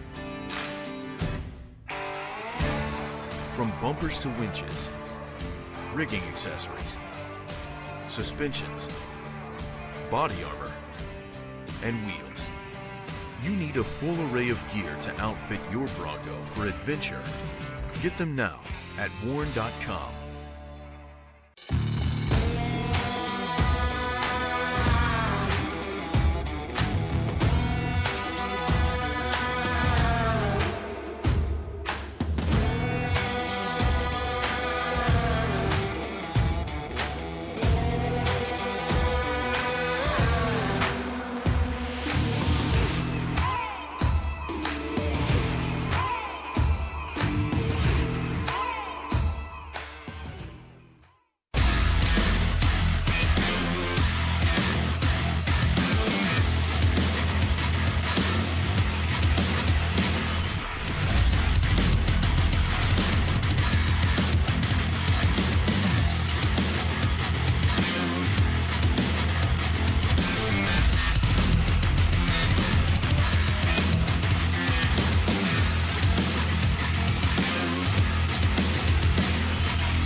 Years of off-road racing dominance, proprietary patented race technology,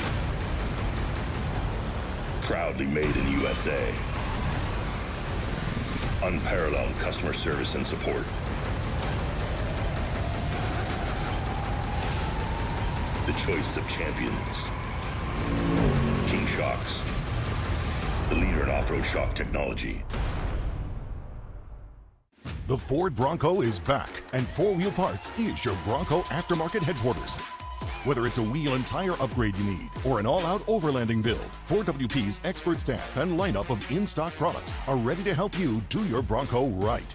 Build your Bronco at one of our 100 stores nationwide, or shop online at 4WP.com/Bronco HQ. Welcome back to the 2022 Method Race Wheels Legends of the Fall. It's been an amazing day. I hope you all have had just as much fun. Jim and I just had a fun little chat, and if you guys and gals didn't have fun, there's something wrong. That was an amazing race. What a race, Miles. What an event. This has been absolutely incredible. The whole weekend has been remarkable. The racing has been fantastic. All the crews here have been given 120%. And just, you couldn't make it up, could you? The lead changes, all the drama out there on course, little moments in time that make the difference between winning and losing.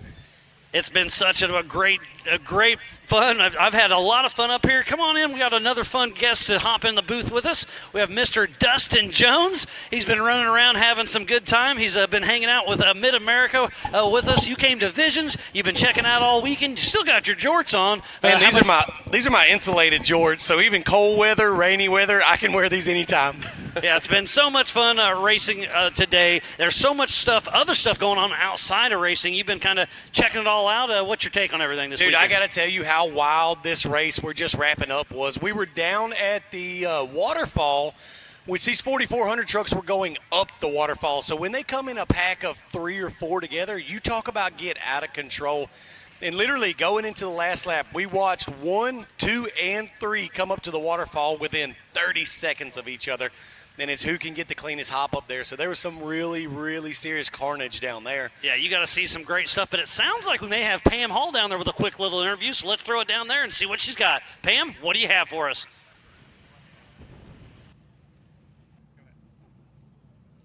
All right, down here in the Amsoil Hot Pits with Mr. Shannon Campbell, you played crew chief this weekend, and well, today you did, because you have a new little thing up your sleeve for next season, which you released online, was your 2-seat car. But how is it playing crew chief to your kids out on race course? It's pretty awesome. I love being in the pits, except for when I can't talk to them. The radios got wet, and it was pretty bad. Waylon had a nice lead, and Bailey was, pushing behind him, and they both had the same flat on the same side, and I couldn't stop him because I couldn't tell him, and unfortunately Waylon, he tore it up a little too bad. Bailey stopped and finally changed her own out there, but it was a pretty easy day in the pit because I think we had one flat on Bailey at the beginning, but after that it was pretty easy other than the end, misfortune. Yeah, that's racing, though, right? I mean, you've been doing it for many, many years, and out here yesterday in your UTV, did you have flats with your UTV yesterday, or were you all good? No, we were having a blast in the UTV yesterday. We were actually leading our class, and we had just caught the overall leader, and just as I bumped him, it was Jamie McCoy. I didn't know who it was because all them Can-Ams looked the same, but we just bumped him, and when I hit him, it started I could feel it plowing in the front, and when we climbed this wall over here, it took out both front tires. So I had 2 flats, and I watched him drive away after I caught him, and then right after that, we got it changed, or got them both changed, and continued on for another lap, and then we had a A-arm that broke, just hitting these ledges too hard and stuff, but it was a good time. Probably one of the funnest races I've had. But it gave you a 3rd-place finish, even though you had some issues yesterday, which is awesome. Your trophy will be coming here later. But good luck out there for next season. We'll see you soon. But great day out here in Disney, Oklahoma for Legends of the Fall. The course was awesome. Thank you for chatting with us. Oh, you're welcome. Love it. Back to you guys. Well, thank you, Pam. That was absolutely fantastic. Always good to catch up with the legend that is, of course, Shannon Campbell. Adversity, adversity, adversity. It's racing. You never, ever know what's going to happen. And it was really cool to hear his insight on the pits, because he's normally out in the car racing around, but he got to support his kids. I mean, it's family fun at its finest with Mid-America Outdoor and Ultra 4 USA. And Dustin, you see that all over the place, don't you? It is cool, man, especially that racing has become so family-oriented. So the Campbells are a good example of that, man. He was out here racing the UTV yesterday, and then today he's just supporting the kids. And I'll be honest, coming from somebody that's usually in the driver's seat, it has been a fun couple of days out here to just be in the pits. Just hang out. Just hanging out, dude. Like, no pressures, changing tires and all that. But the biggest thing to me, dude, is coming out here and racing in this lake bed. How crazy is this that they're running a race down here? It's amazing. It's amazing to believe that we've got the permissions that we have, and we've got to say a massive, massive thank you to Jason and his wife. Yeah, Gayla Robinette. They've had multiple meetings to pull this all together. The GRDA has worked amazing with us, the town of Disney, the town of Langley, to bring all this together. I mean, it's amazing. There's so much to do here, and it's kind of a small area, but there's so much to offer here in South Grand Lake. Yeah, I can't wait to come back next year. This racing has been absolutely incredible. But, I mean, looking at the UTV race yesterday, you must have wanted to be racing. Oh, man, I'm always itching when I see side-by-sides running, especially because these are some guys that we run against at King of the Hammers. And so, Wolf's out there, the Campbells are out there, and a few other guys, Jamie McCoy. Yep. And so I'm always itching to get in the driver's seat. Why weren't you here?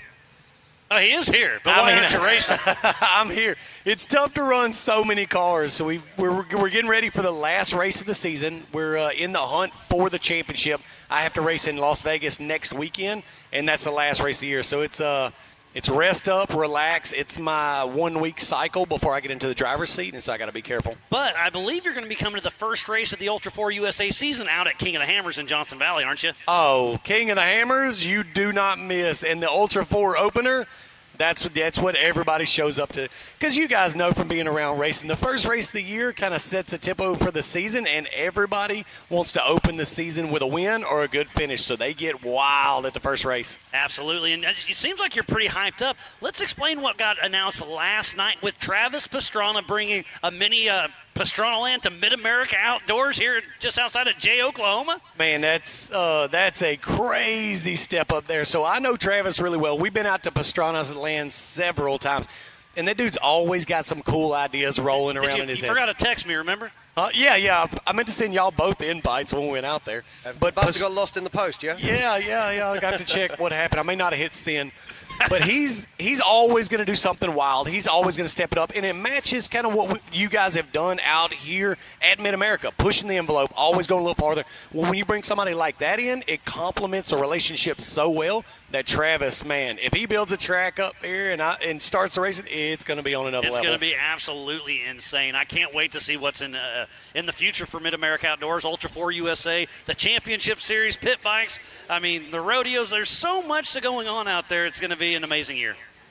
It is. Now, let's look back at the racing that we've had this weekend. Obviously, it started yesterday with the qualifying for all the classes. Then we also saw the stock class race, so the 4600 Spider Tracks. Then we had the UTVs. Then today it was the 4500s, the 4800s, and then it finished in this. It really has just been a festival of off-road, a festival of Ultra 4 racing. It's been absolutely amazing, and I believe we have a highlight reel from from earlier on this week. It's going to be, so we're going to check that out here in just a little bit.